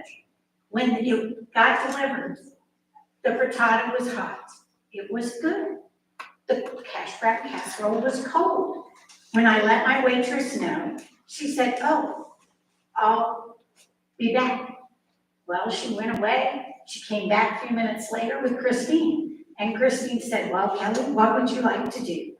We can send it back and get you one warmed up. That'll take about 10 minutes. What do you want to do?" Well, what do you think I said? I said, "You can just put it in a to-go box for me." That is not an improvement of our service. That is not training employees how to deliver hot food in a timely fashion. You've been here 6 months, 5 months. They haven't been trained how to handle that kind of situation. And it's happening every day to somebody. And it's happening to a lot of property owners. Because we talk about it. We know that it's happening. And it's happening at breakfast, lunch, and dinner. Are there some good meals? Yes. And that's what keeps us coming back. But the consistency makes it very hard to bring out-of-town guests or out of area. Because they may be the one that gets the cold dish. So the training is what I question. You know, do you really train them to say, this is your option on a cold plate? May I respond? Okay.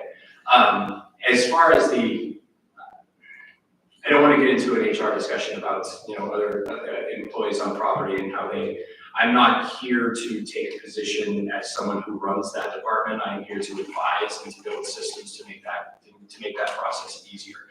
Christine is new to this hybrid role where she's always been a doer. Now she needs to be political and she needs to direct if she intends to move up from where her station has her right now. I am not her superior in any way, shape, or form. I'm here, again, as a consultant to build processes and procedures for her.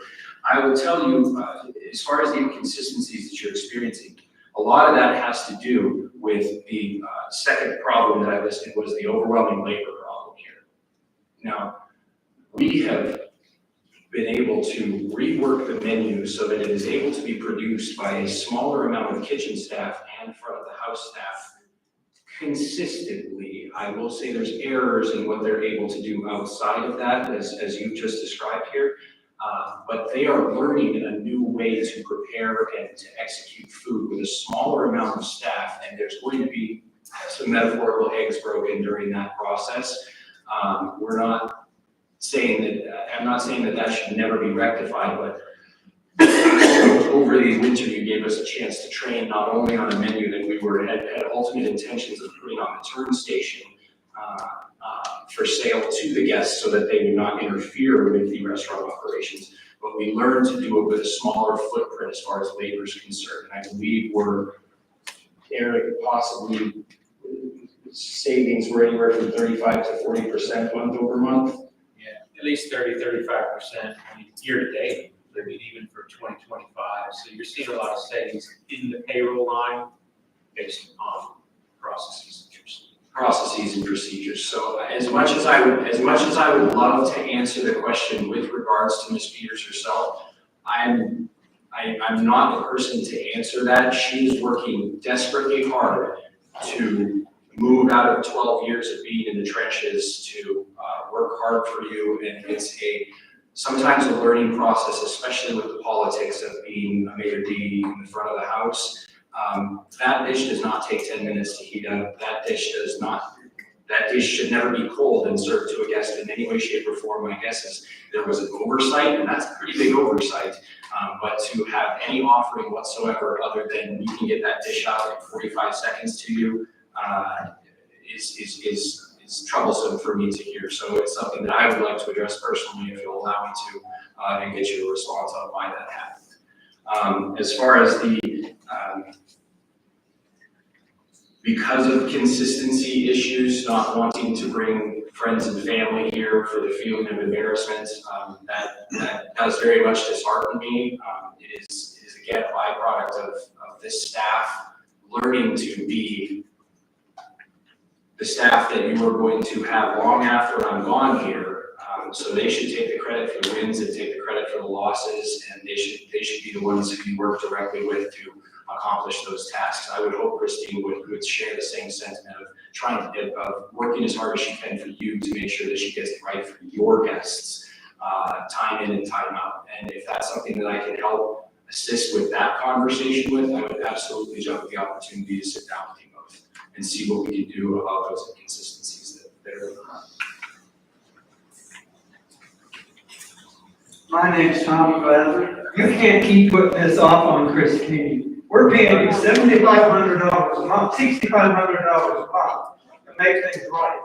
No matter what we do here, if we bring the community in and they go out and band out, it's not gonna help things. I was in a hardware store the other day.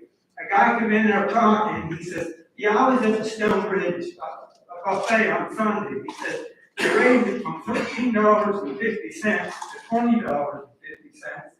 He says, everything was cold. On top of that, they charged me a 20% surcharge. This is what the community is saying. That's your job to make it better. That's why we're paying you. Don't put this off on Christine. I mean, that's your job. And it's Tom. Yeah. I'm not in any way putting anything off on Christine. You are. You're trying to. I'd love a chance to answer it. It seems like there's a consistency issue with the temperature of the brunch, and that seems to be resulting in a number of different complaints with regards to this group here. I do apologize for that. I'm not trying to pawn anything off on Christine whatsoever, but I'm not here to get involved in a human resources related capacity. I am not her superior. You have to take that up with the management of Celebration. I'm not here to comment on that particular item. I'm here to comment on the changes that we have made or that I have made to the operation to offer a better experience. And I can talk about those at length, but I can't get drawn into a discussion that I have no authority to discuss. Yes. Somebody's got to be in charge of the training, just like you said. I mean, if Christine's not, we can't let Christine teach herself. We need to have somebody qualified in here to teaching her what to do. I mean, we just can't say, well, she's learning on the job, you know, that's just like saying, well, a surgeon, I'm just practicing here, you know, I never did this. She needs some guidance. Oh, absolutely, and she is getting guidance from a director's perspective, ordering house cleanup, and how she orders her products, par levels for all of the existing products on in the PMIX here, kitchen organization, and how to produce the items that she's producing out of this kitchen. So she's getting very much direction on the hard sciences of how to run food and beverage. As far as her candor with the rest of the staff, I have absolutely no comments on that. That is not something that I'm here to train. I'm here to train how to use systems and procedures to save money on labor, to be able to offer a guest experience and a member experience on the same property, and to create the tools so that she can use those tools in order to service those guest types. That is the best of my ability to answer on that one. I am not trying to defer in any way, shape, or form. I can give you a folder full of what I have taught Christine over the last 3 to 4 months. I'd like to have it. Sure, you see Bill about it. Okay, my question, I'm Deb Haggerty from Black Forest. My question is that a lot of us in here moved here for the grill. That's one reason why I moved 22 hours away from my family and my home. And I cannot utilize the grill because it's pretty much only open for breakfast and lunch. And a lot of people that live here still work. And like my husband, he can't get off. By the time he gets off to come down to the grill, there's no food. So I understand that we need to be not offering food every day of the week. A lot of restaurants around here are closed 1 or 2 days a week, and that's perfectly fine. I feel on Thursdays, Fridays, Saturdays, and Sundays, our hours should really be extended so that people here can enjoy the weekend with their friends and socialize down there and have, if not a full menu, at least appetizers on a menu and be open till 9, 10 o'clock at night instead of closing at 6, 7 o'clock. And also, I feel that, the people that are renting here and coming in on the weekends, a lot of them are being forced to eat elsewhere because they can't eat here at night when they're done with the strip all day. So are we gonna do anything about keeping the hours longer for people to enjoy? We just did. Bill, do I have that time correct? I believe we just did. The concern with getting open much later than I believe dusk, so we're looking at 7, 8 o'clock. Is that what?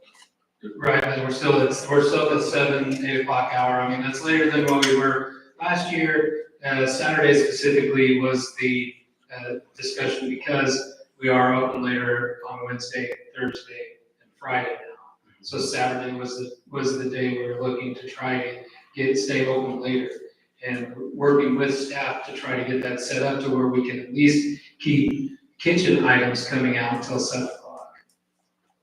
Well, appetizers, which are usually cheaper than dinners. Having appetizers that they see people are renting would, that should keep costs better than having a full dinner menu. Or a dinner menu that one person could perform. Correct. Yeah. And that's what we're working to, that's what we're trying to get to, at least on Saturdays right now. With having Wednesday, Thursday, Friday already as an option, Saturday is the day that we're trying to incorporate that into. Yeah. Okay. So right now, though, we're just, the kitchen still is closed at 2 o'clock on Saturday. We're staying open later in the bar for grab and go and drinks, but that doesn't take care of the need that people have for food to be coming out of the kitchen until 7 o'clock. Right, because we really can't have people sitting around from 2 to 7 drinking and not giving them anything to eat and then sending them on the roads. And all jumping in there, the The ability for us to be able to be kept open to these later hours under the current labor model is a direct result of the savings that we've experienced through the standardization of labor during the AM portions of the day. We now have we have the ability to extend later into the day specifically because of what we've already done to the labor models during the other periods of the day. So this is a testing phase of us being open later, and the ultimate hope would be to be open for 3 different service periods. And as long as it makes financial sense to do so, we'll be open for as many service periods as we can. This year being, again, I absolutely made the recommendation that we get into the dinner service period, but I think I was saying more towards next year, once we close out a good year this year, open it up for discussion next year, but I believe they're wanting to run with it based on the feedback from the community. So that's a direct response from the board and from management to try and get the grill open later, and we do have some ability to do that with the labor savings that we've experienced thus far. And we should do something so that the social hour and stuff that does go later because of the fact that like, I have a lot of friends here that I like to hang out with, and we are always forced to leave Stonebridge to go eat and drink. And when we go, I mean, we rack up, pretty hefty bill. And, for us to have to go do that, I'd rather spend it here and stay on site than to have to go to another bar or something, because typically I go out at 7 and come home after 10, but I'd like to be able to come here at 7, and even if we stayed open till 9 or 10, then leave, and obviously that would generate a lot more income, because I know a lot of people in here would come down for a social hour on Fridays and Saturday nights and spend our money here rather than spending it on the strip. Absolutely, and again, it's something they've been very adamant about working towards, this being the first testing into those waters of being open with the kitchen to those later hours. If it does yield fruit, then absolutely, I don't see any reason why they wouldn't choose to extend that later to capture more guest experience at that point. Sir, you? I'm the quiet half of this. My name's Glenn. Hi, Glenn. So what do you have set per table for coverage of waitresses, waiters? And then how are you changing the staffing so you can spread it out further into the other shifts, you can push it later and later? How much staffing do we have to do this? And the cost, is it gonna be cost effective to help that out? I'm not sure I understand the question. How will we be able to? Yeah, because we had, a lot of the problem when it was cold, is because you got usually 2 people, I think is what usually is doing waiting on everybody. So they try to get their work done, but you have not enough people to cover. So if you keep cutting people away, you don't have the people working are not going to get worse and worse because they can't cover the amount of customers that are there. If you have a lot of customers, and you want to have a lot of customers, so you would think you would want to have more waiters and waitresses. I know it's going to cost more, but you need more people to work to bring in the revenue, and then hopefully over time we'll fix it. But I know we'll get hurt in the beginning. What are we doing exactly to address that? Thank you. We've definitely staffed up already, and we do have a quite robust front of the house staff and robust back of the house staff to be able to handle the influx of business, which we should expect by June 1st, right after the holiday. Now, landing that plane perfectly of when the business stops and when the business goes berserk, as it were, for the summer here is a very complicated question. And yes, at my instruction under testing, we are very much going for the lowest possible labor bid into that season, and there's been times of feast and famine. You're not wrong as to where they've gotten crushed in the dining room at one point or another. We've brought Christine out into the front of the house to be there and be accessible. We've been able to merge her onto a laptop so she's able to be out in front of the guests and whatnot. And be able to assist her team during those kind of feast times when they come in unexpected during this pre-launch to season. But once we hit season, we're fully staffed, ready to go. You will see more members in the grill, front of the house and back of the house, and are already on staff. And when it came to, the Friday, Saturday, Sunday, and we talk about trying to get the later staff in, you would wanna make sure you have the food, because you have people, you have a great golf course, but they usually wanna hang out here afterwards, you wanna try to make them hang out here, but they're going somewhere else afterwards, and you would want them to spend their money on all the food, all the drinks here, and be enjoying every part of it, because that's part of the golfing. You wanna make sure that you have it open later, and not just, okay, it's only open this time and this time, and then it closes now, from this time to this time. You gotta have it stay open later and maybe even earlier, and have a good spread out coverage. And again, this, to Tom's point as well, this isn't a pass the buck moment either. We have definitely considered all the options there. The biggest labor gap is in between, the biggest labor problems in between 2 o'clock and about 5 o'clock, where there's absolutely nobody there. So you keep 4 staff members on shift for those 3 hours to basically be a chip ball and chain to try and get dinner started, and dinner doesn't happen, and we've expensed all that labor to keep them here till that, to that later time. So it's definitely a test phase, and with the labor savings that we're going into season with, we have the ability to test maybe a split shift scenario where maybe it closes, maybe it goes down to 1 server at 2 o'clock and then go appetizers only till 5 o'clock, and then somehow restart operations for a more robust menu for the PM hours. But again, this is all, the grill, I hope that adequately answers, what my recommendations have been for that specific service base, because they are considering that. It's not a my call thing to make, but it's definitely something that we've advised on, and we're just trying to figure out how to make that labor make sense for the grill, so it doesn't become a ball and chain every single day, expensive $500-600 worth of labor for a dinner period that doesn't even do $200.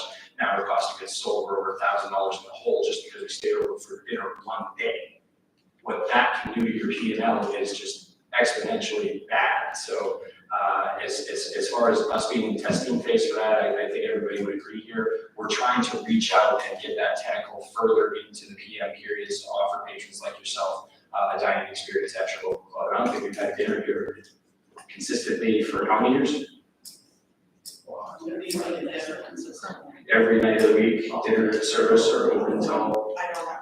Okay. Since before we showed up, and we're. Okay. Bill would probably know. Yeah, so it would be 2011. 11, so it's been 14 years. Okay.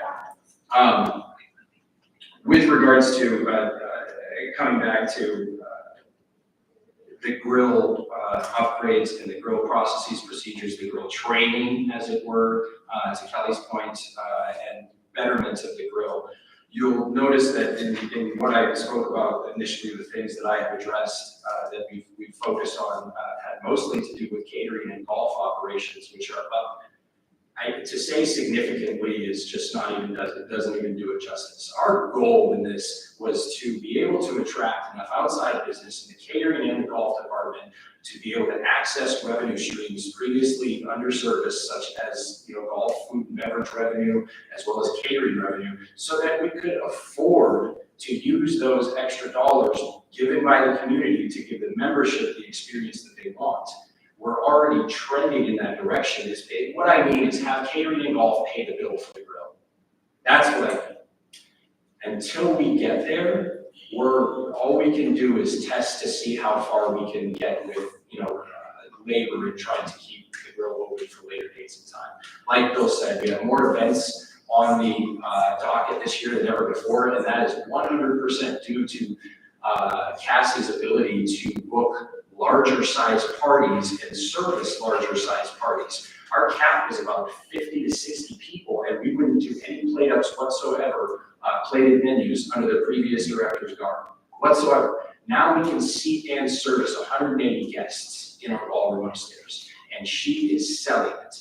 And as those sales come in, we have the ability to look at other service periods, revenue spend choices, such as labor for those service periods, and so on and so forth. Golf is probably the most statistically through the roof right now as far as their sales, and that has to do with packaging, availability, inventory and warehousing of how we rebuilt the cart barn downstairs. All of that is starting to fuel the member experience that you're looking for in having all those service periods open, because if the bills are getting paid we could spend a little more on labor inside of the grill. The grill is the last thing that I'm addressing, because it's going to take quite a bit of observation.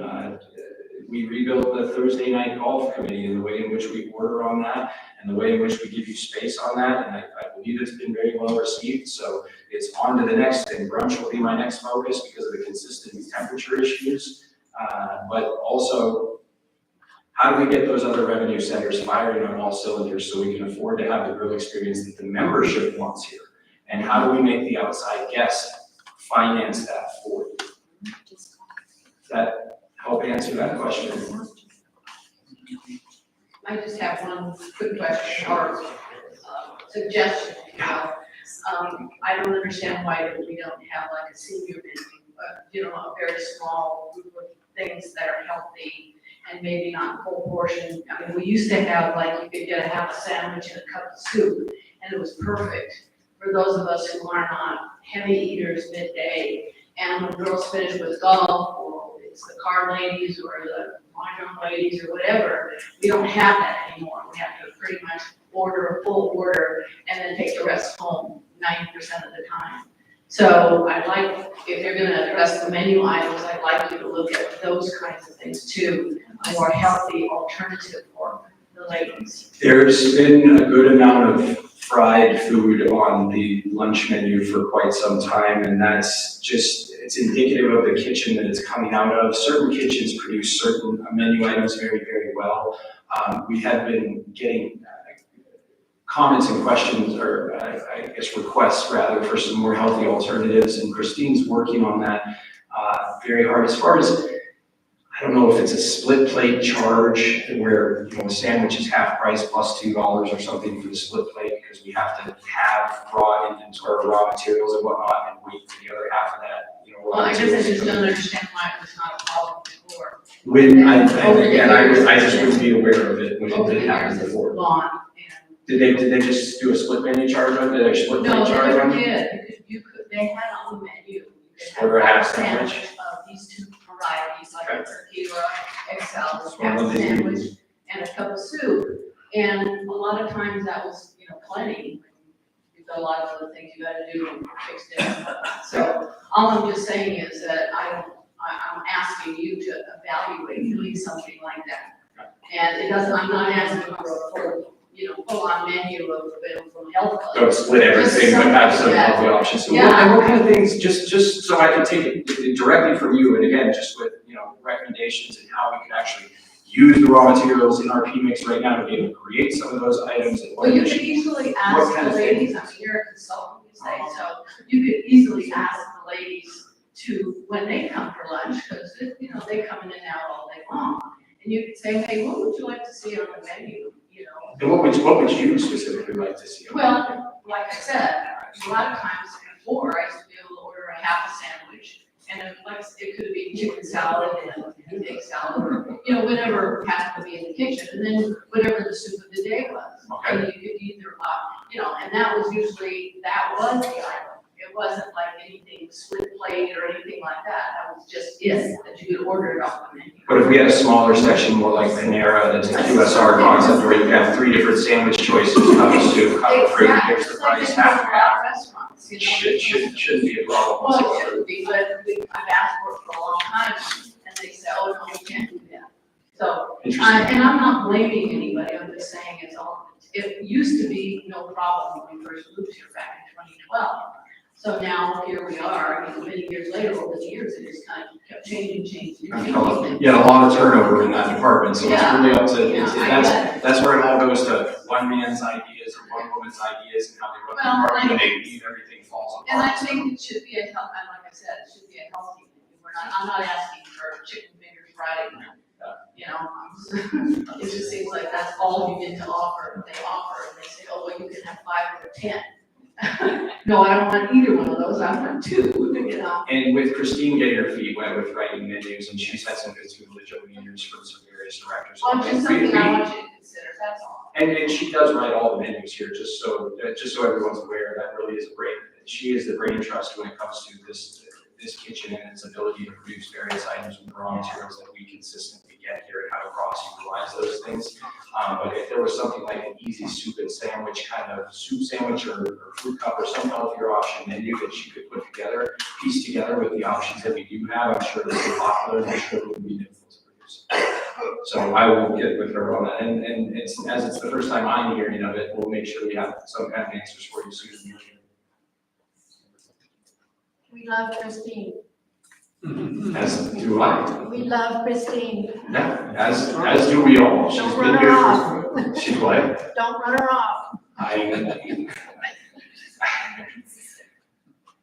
Kind of the goal of my position here is to stay behind the scenes so that she's the person that takes all the credit for when this thing works and works perfectly, that she is the person that everybody goes to for a lot and applause. I'm not here for any of that. I'm not here to be the guy. I'm here to help make recommendations that have worked in every other project that I've been involved in, to get them over the hump of finding the easy revenue, making the hard revenue easier to get, and more opportunities to capture revenue so that we can make sure the member experience is bolstered by that financing. And that's exactly what I would say. You ask anybody here, that's the path that we're on. Yes. My name's Margaret. I'm going to reiterate something that Leanne said about the buffet on Sundays. I don't want to beat a dead horse, and I know we've already talked about that. But I go away for the winter, and when I come back, and while I was gone, I can't tell you how many of my friends here would call me and say, do you know they raised the price of the Sunday buffet to $21.90 or whatever it is, $21.99, whatever it is. And of course, I didn't know. But I have to tell you that I can't tell you how many of my friends I invite in won't come here again. And I know it's only $6 difference, but that's huge. If I take my immediate family to Sunday brunch, I have a son and his wife, 2 adult kids, 2 little kids, and Larry and I, that's over $100 for a buffet. Breakfast, I cannot eat $21.99 worth of food. The lunch we go to during the week, I ordered a chicken wrap, buffalo chicken wrap and fries. I took half of it home. I'm pretty good at a $7 meal. I can eat that for 2 days, but I can't eat $21.99 worth.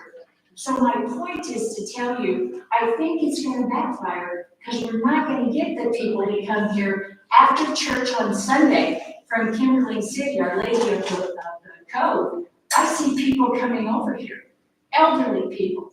My friends come over here, not for $21.99, they're not going to.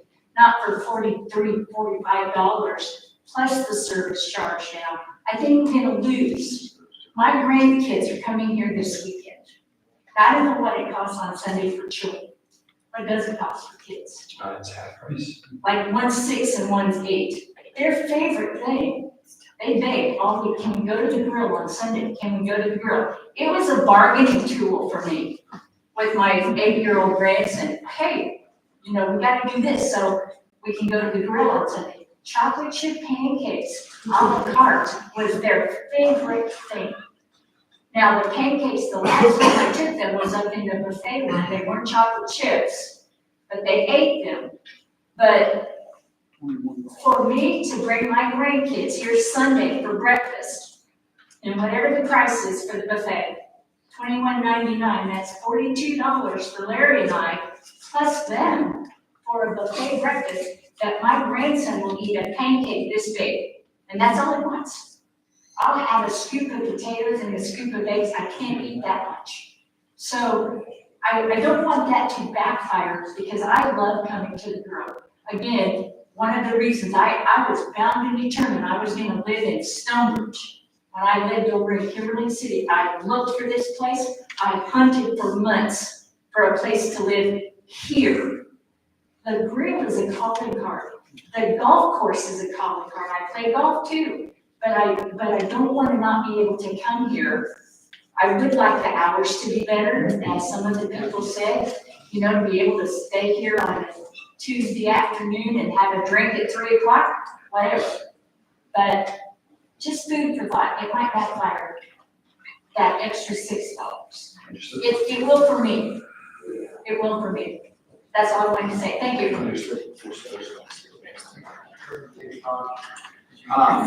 As far as what is to be done about brunch, do enough people want brunch? Do enough people not want brunch? Again, there's a lot of opinions to consider within this community. There's a lot of opinions that people stay completely silent, and I would say that's an overwhelming majority of the people that pay assessment fees in this community don't care one iota what's on brunch. All they want is for the food and beverage assessments to go away. All they want is for their bill to go down.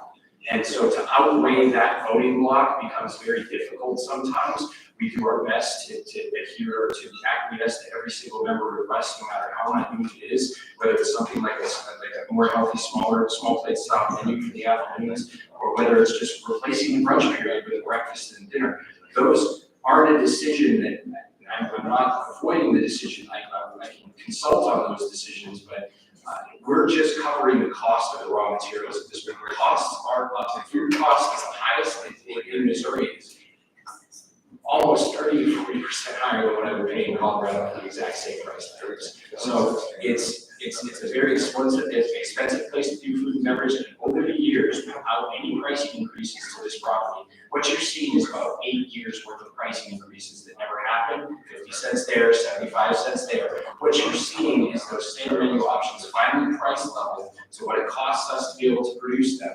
And that's the new standard price for those items. You're seeing about 8 years worth of neglect on doing any modifications to price. You're seeing that all come due in one moment, and that's just to break even at $21. So it's really a question of, are there enough votes to say that we don't want brunch anymore and we just want breakfast and lunch on Sunday? If that's the answer, huzzah up, we'll go that direction. If they have brunch, there's a certain expectation for the items that have to be on there. Some lunch items, dessert items, the ever expensive egg, it needs to be on that meal. It needs to be hot. I will definitely concede that point.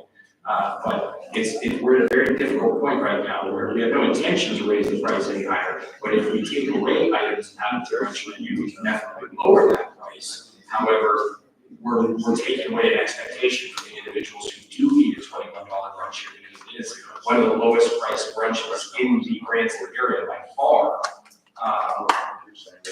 How do we weigh their concerns as well? So it's a utilitarianistic question, and I don't have the answer for what the community votes to do. All I can do is help them either not lose money doing that, which is all we're doing on brunch. It's a wash at this point in time.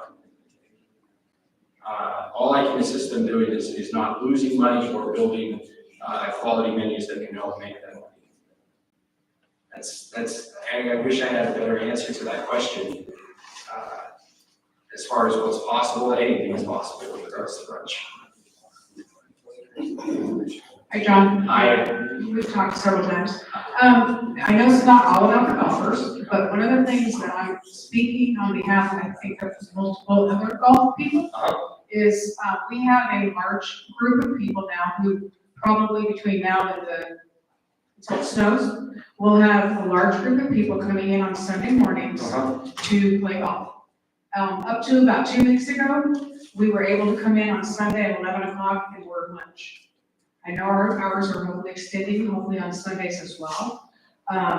So my example here is last Sunday, 2 days ago, we had 16 people. Can come in at 12:15, 12:30. There was no lunch. Our option was only to have the buffet. We don't want to eat buffet, and we don't want to spend $21 at 12:30 to eat buffet. No appetizer options, and I will not name names, but we have, everybody likes to enjoy those adult beverages. Having no food, no appetizers, no chips, no pretzels, no popcorn, I think it's a real disservice to the community. Not only the golfers, but other people who want to come in at 2 o'clock and have a drink and have an appetizer.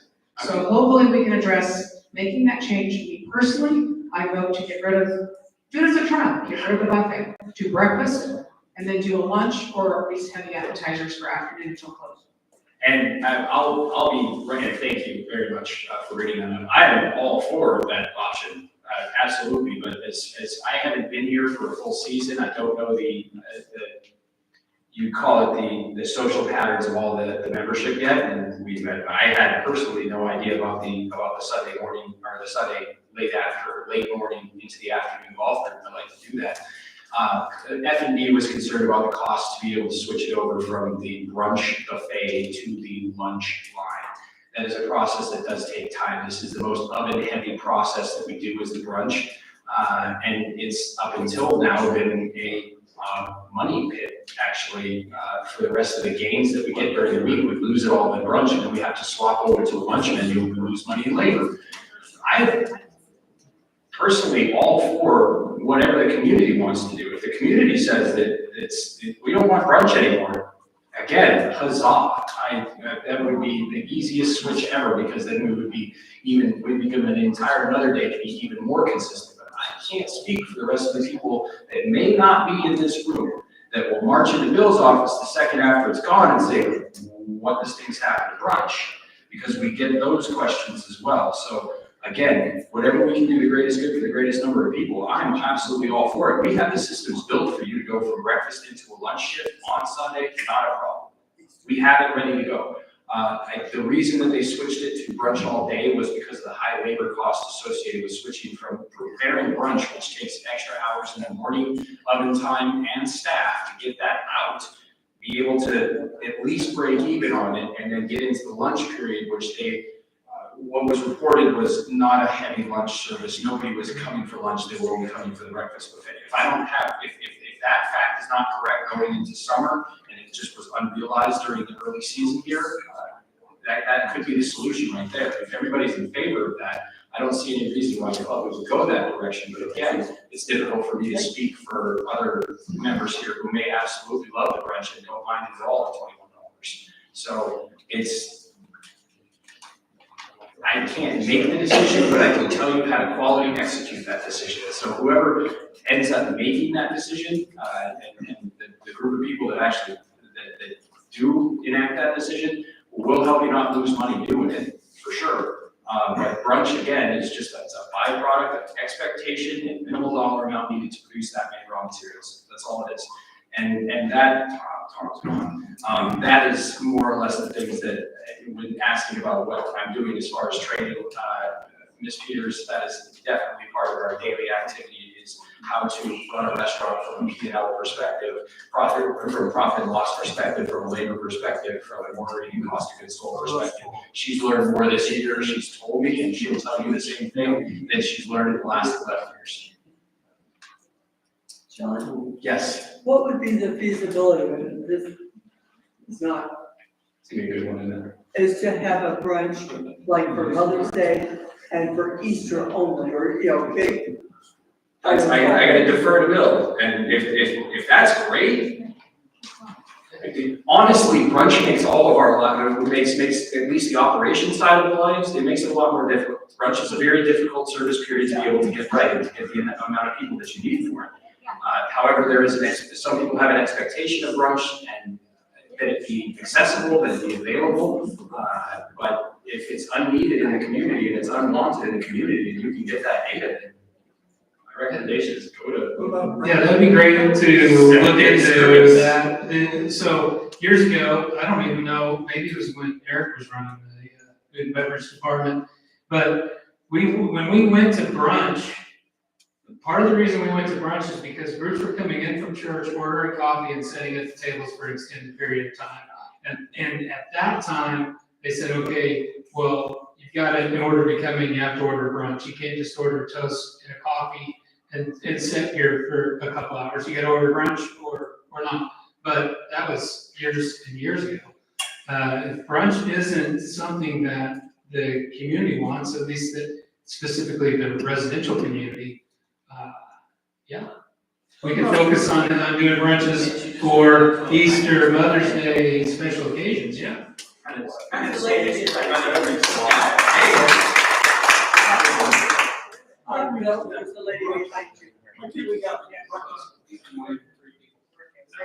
There he is, my turn.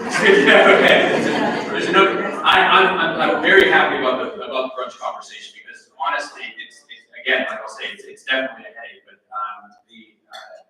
to have something and call it brunch, so to answer your question, to have it called brunch. I didn't say call brunch. If you call it a breakfast buffet, it's got a limited options available on it, and then people that are coming in expecting a brunch can only get it at the buffet, but you're wanting to have a breakfast buffet and move into a lunch period service where you can get golfers in after that. That is it's the same labor equation that she's trying to fight right now. If we turn brunch back into breakfast buffet, I don't necessarily perceive any issues with it other than the labor changeover to flip-flop the kitchen from breakfast service to lunch service. We use the same part of the kitchen. When you cut up a kitchen and how you prep food and how you prep different service periods, the brunch is the most heavily laden over top. So all the mise en place, all that everything that needs to be in its place for brunch really gets. It's a difficult swap over from breakfast to lunch, but if we turn that into just breakfast service and lunch service, I think it would be very, very, very easy to do. I'm not sure what the reception would be. I have zero idea what the reception would be because it's not something that I specialize in here. I haven't seen this is my first board meeting, so my first exposure to this, or first POA meeting rather. But hey, if that's what makes sense and Bill can get the data somehow of what everybody votes for that's not really an outside guest concern. That's really a member concern. I would fight for you guys every time on that one, which is the outside guests that come to brunch aren't going to outweigh the amount of people that would seek relief in being able to get a breakfast meal of just pancakes and eggs on a Sunday morning. So I think that's definitely, if the membership wants to go that direction, I say you go that direction. If you don't want the service period there anymore, we may have it all wrong from a food and beverage perspective, but Christine does say that she gets asked for that specific service period, and there are very much expectations of that service period. So again, the pricing situation for the brunch right now is just for us to recover costs, honestly, and that's not, we're not overselling that in any way, shape, or form. If we reduce that menu and change the price and call it a breakfast buffet is one option. Option two would just be to go to a normal service period like all the other 6 days of the week, which would give the golfers what they want. It would seem a good portion of the membership who finds those portions too heavy and inaccessible at certain hours of the day. It would give them relief, and I think it would ultimately labor would be a relief on that because there would be the high cooking. Okay, service period. It would be, we could come out with the church crowd. Could we be able to service the amount of church crowd with the current menu staff back there? Absolutely. Wouldn't be a problem. That's when we would start adding bodies to that equation, because if the room's gonna be full, we're probably gonna have anywhere from 2 to 3 in the back of the house, and we'll have 3 plus in the front of the house.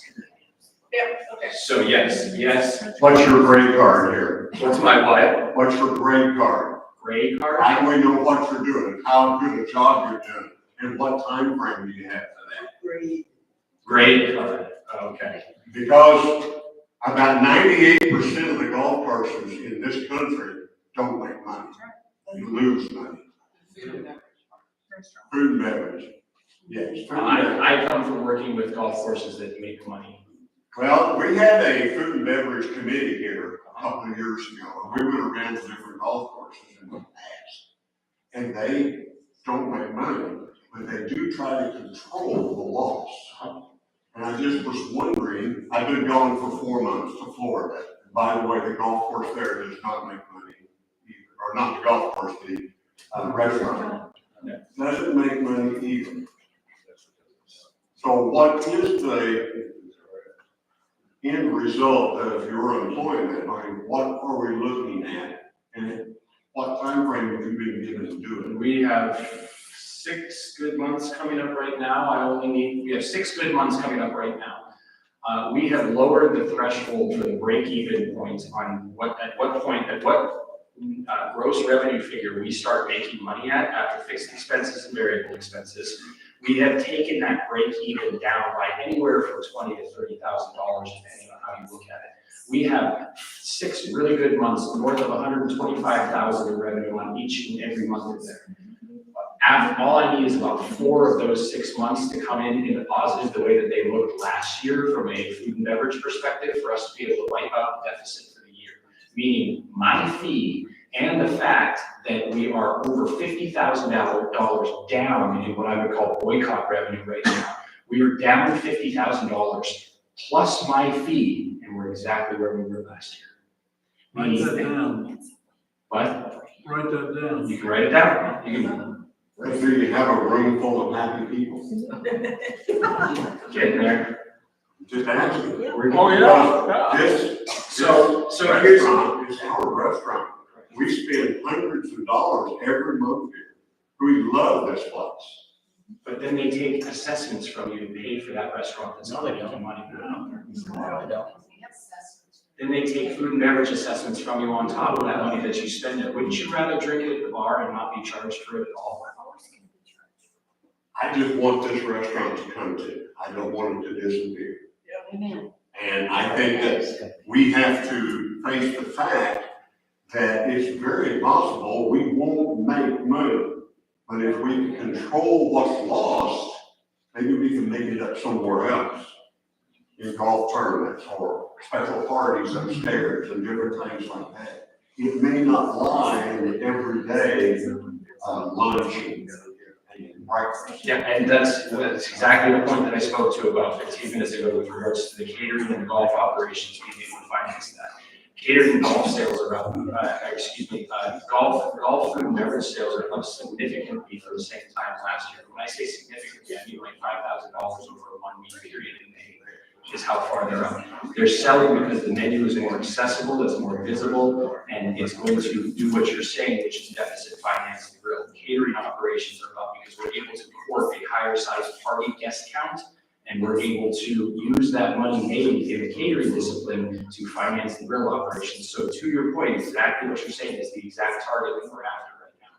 And I believe with the trajectory of where we're at right now, with these next 5 months will be the metric. And at the end of it, you'll probably walk into November with less than either a zero deficit for the year or being positive at that.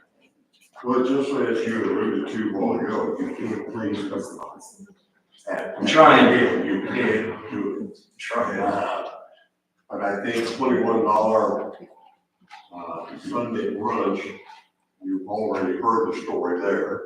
And but again, we love our restaurant, we love where we live, let's not give up on it. Yes. Right. And you all have been here through a very strenuous period of training and development with regards to the team relearning how to do everything that they took for granted in operations from year over year. So I appreciate you standing by that and asking me tough questions. I'm Sharon. Hi, Sharon. So I think the main thing is that everybody loves the restaurant, they want the restaurant, but the thing is, until you get the quality of the food and you get, where we have hot meals instead of cold meals or stuff like that, we can do the numbers all day long, but until we're taken care of, it's not gonna make any difference. And are you gonna lose some money at the beginning because you're changing things to make it better? We come and there may not be a bunch of people, but if it gets better, there's gonna be a lot of people. And that is what was tasked from this group from the very beginning, was the ability to separate the guests from the member experience, not only in the menu, but in even the portion of the building that they use. I have the golfers go to a different I have the guest golfers go to a different bathroom and order from a tourist station that does not intermingle them into the grill in any way, shape, or form. Our ability to revenue capture from that particular demographic is the reason that we're doing that is because we're going to have a very large resort parked off our port side here pretty shortly with Silver Dollar City coming online, and you will be the de facto golf course for it. If you're not prepared to be able to access these revenue streams by the time that thing's online and you're flooded with people, it's not going to be fixed in real time at that point. It'll be very difficult to streamline that kind of an operation. You are experiencing the very first phases of us building that operation out for you so that they can attack that revenue and still maintain a member experience that's pleasant, positive, and always on the rise. Okay, next, because we need to wrap this up. We need to wrap this up. So let's get our last two people. Yep. A lot of things have been talked about.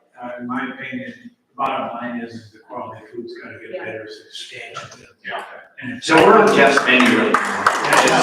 If you want to put past Jeff's menu everybody wants, This isn't about the menu. okay. It's not about the menu. This is about the quality of food that you deliver on my plate when I come in there to eat. And people talking about cold food, this, that. They came up to me a couple of weeks ago and they said, guess what, we're gonna have eggs Benedict again, because we use, my wife and I came here every Saturday at eggs Benedict. I said, great. Next day, we came and had eggs Benedict. They were fantastic. About 3 or 4 days later, we came back and I ordered eggs Benedict again. Eggs Benedict, I don't know if you know about it, but they put 2 poached eggs in the top. So I grabbed it, this is the second time I had it. I came in there and sat down, the eggs on the top were hard cooked. Hard cooked eggs on the top of the eggs. Can you assist me in getting to the bottom of this one really, really quick? Because I believe it's a person, and I think it's just that person that it's trailing around. Do you remember the dates of that, so I can find out who's in the back of the house? No, I don't, but my point is that is a real old example of really, really good food, and then 3 or 4 days later, it's just awful. And everybody that I know in Stonebridge has said, made comments. Did you go to the grill? I went there yesterday and the food, we went to the Christmas party this year. And we were going about half full, and the food came in. We said, well, we're not going to the next party. It's just, everybody has that story. So all I'm saying is you're talking about doing all these different things to make it, this work, that work for, for whatever kind of a service you're offering. The quality, the food is it's take time. Consistency. Yes, it's gotta be consistent, high quality food. You look at, we have Romeo's and we come here every Thursday, we have 12 to 16 guys. And all of a sudden you change the menu, we came here and said, well, we gotta have Romeo's somewhere else. I can't order 2 eggs over easy, it's not on the menu anymore. And so we went to Skinny Joe's up there. Outstanding, we've been there for 5 or 6 weeks now. Every 16 minutes. Food comes just like that, very high quality, consistent. We say, every single week, we say, all right, we gotta go back to the club next Thursday. And almost universally, you get it. Quality of the food, there's 3 or 4 restaurants you go to here in the community. Okay. And I'd just like a chance to answer that. We haven't changed any of the ingredients and or the prep procedures on anything in this food, anything in the food since I have been here. We have changed absolutely zero of where we get that food. The content or the contents or raw materials that we use to make those items has never changed. From what I'm hearing, it sounds like there's one person that's not taking care of the standards that we have set here. I'm on a hunt to find what that is. Thank you.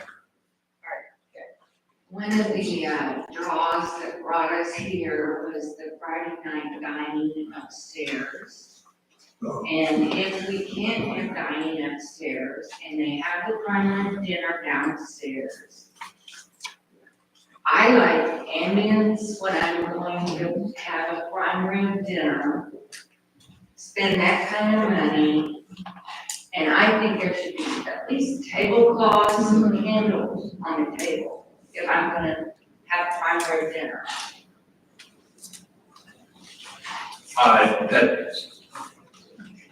We can add that to a discussion, I guess, Bill, as far as the feasibility of bringing fine dining back upstairs. Yeah. It was up there. It used to be upstairs and it was lovely, they had some, And what's the patronage for Friday night dining currently? I'm sorry. What's the patronage for Friday night dining currently? Is it a packed room? What's the patronage for Friday night dining right now? Is the room filled? Is the room full and on the way? Yeah, they put the dining upstairs. I don't think it's full. It's never opened back up. It's quiet, but again, it's consistent. Copy that. And I'm just saying, if they can't have it upstairs and they have it downstairs, make it a little nicer. Yeah. Understood. Thank you. Thank you. No, I don't think some people so much. The animosity that is now felt about food, the quality of the food. No matter what you decide to do in the future, if food is not good, if it's not served hot, nothing else you do matters. It's a failure. You can't have good food, good service. Why would anybody like ours? Thank you. Just quick. Okay. Just quick. Okay. Just real quick. 3 minutes. You've got 7 board members and a general manager, and they all eat at the restaurant sometimes. If you've heard anything different here today, then you ought to be surprised, and the board ought to be ashamed of themselves, because we all live here and we all eat here, and these people eat 2 to 3 meals a day. We need to just attract them, and the quality is what's going to attract them. But my understanding is you're making the decisions, and so come down here and make the decisions. Get it straightened out. The other thing is we charge $5 for amenities. If you charge $10 and put $5 into food, all of this crap goes away. You can do all the service, and you've made enough money that you can screw up and come out right. You don't want to do it.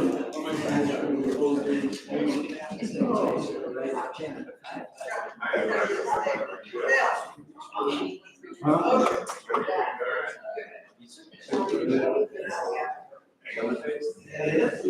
Give it a Chuck. Are we done? Don't make the Chuck. Thank you. Take a motion. Johnny's still here. How did you do? Thank you.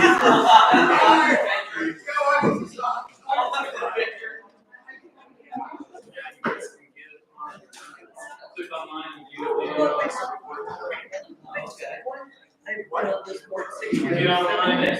and you all here. They know nothing.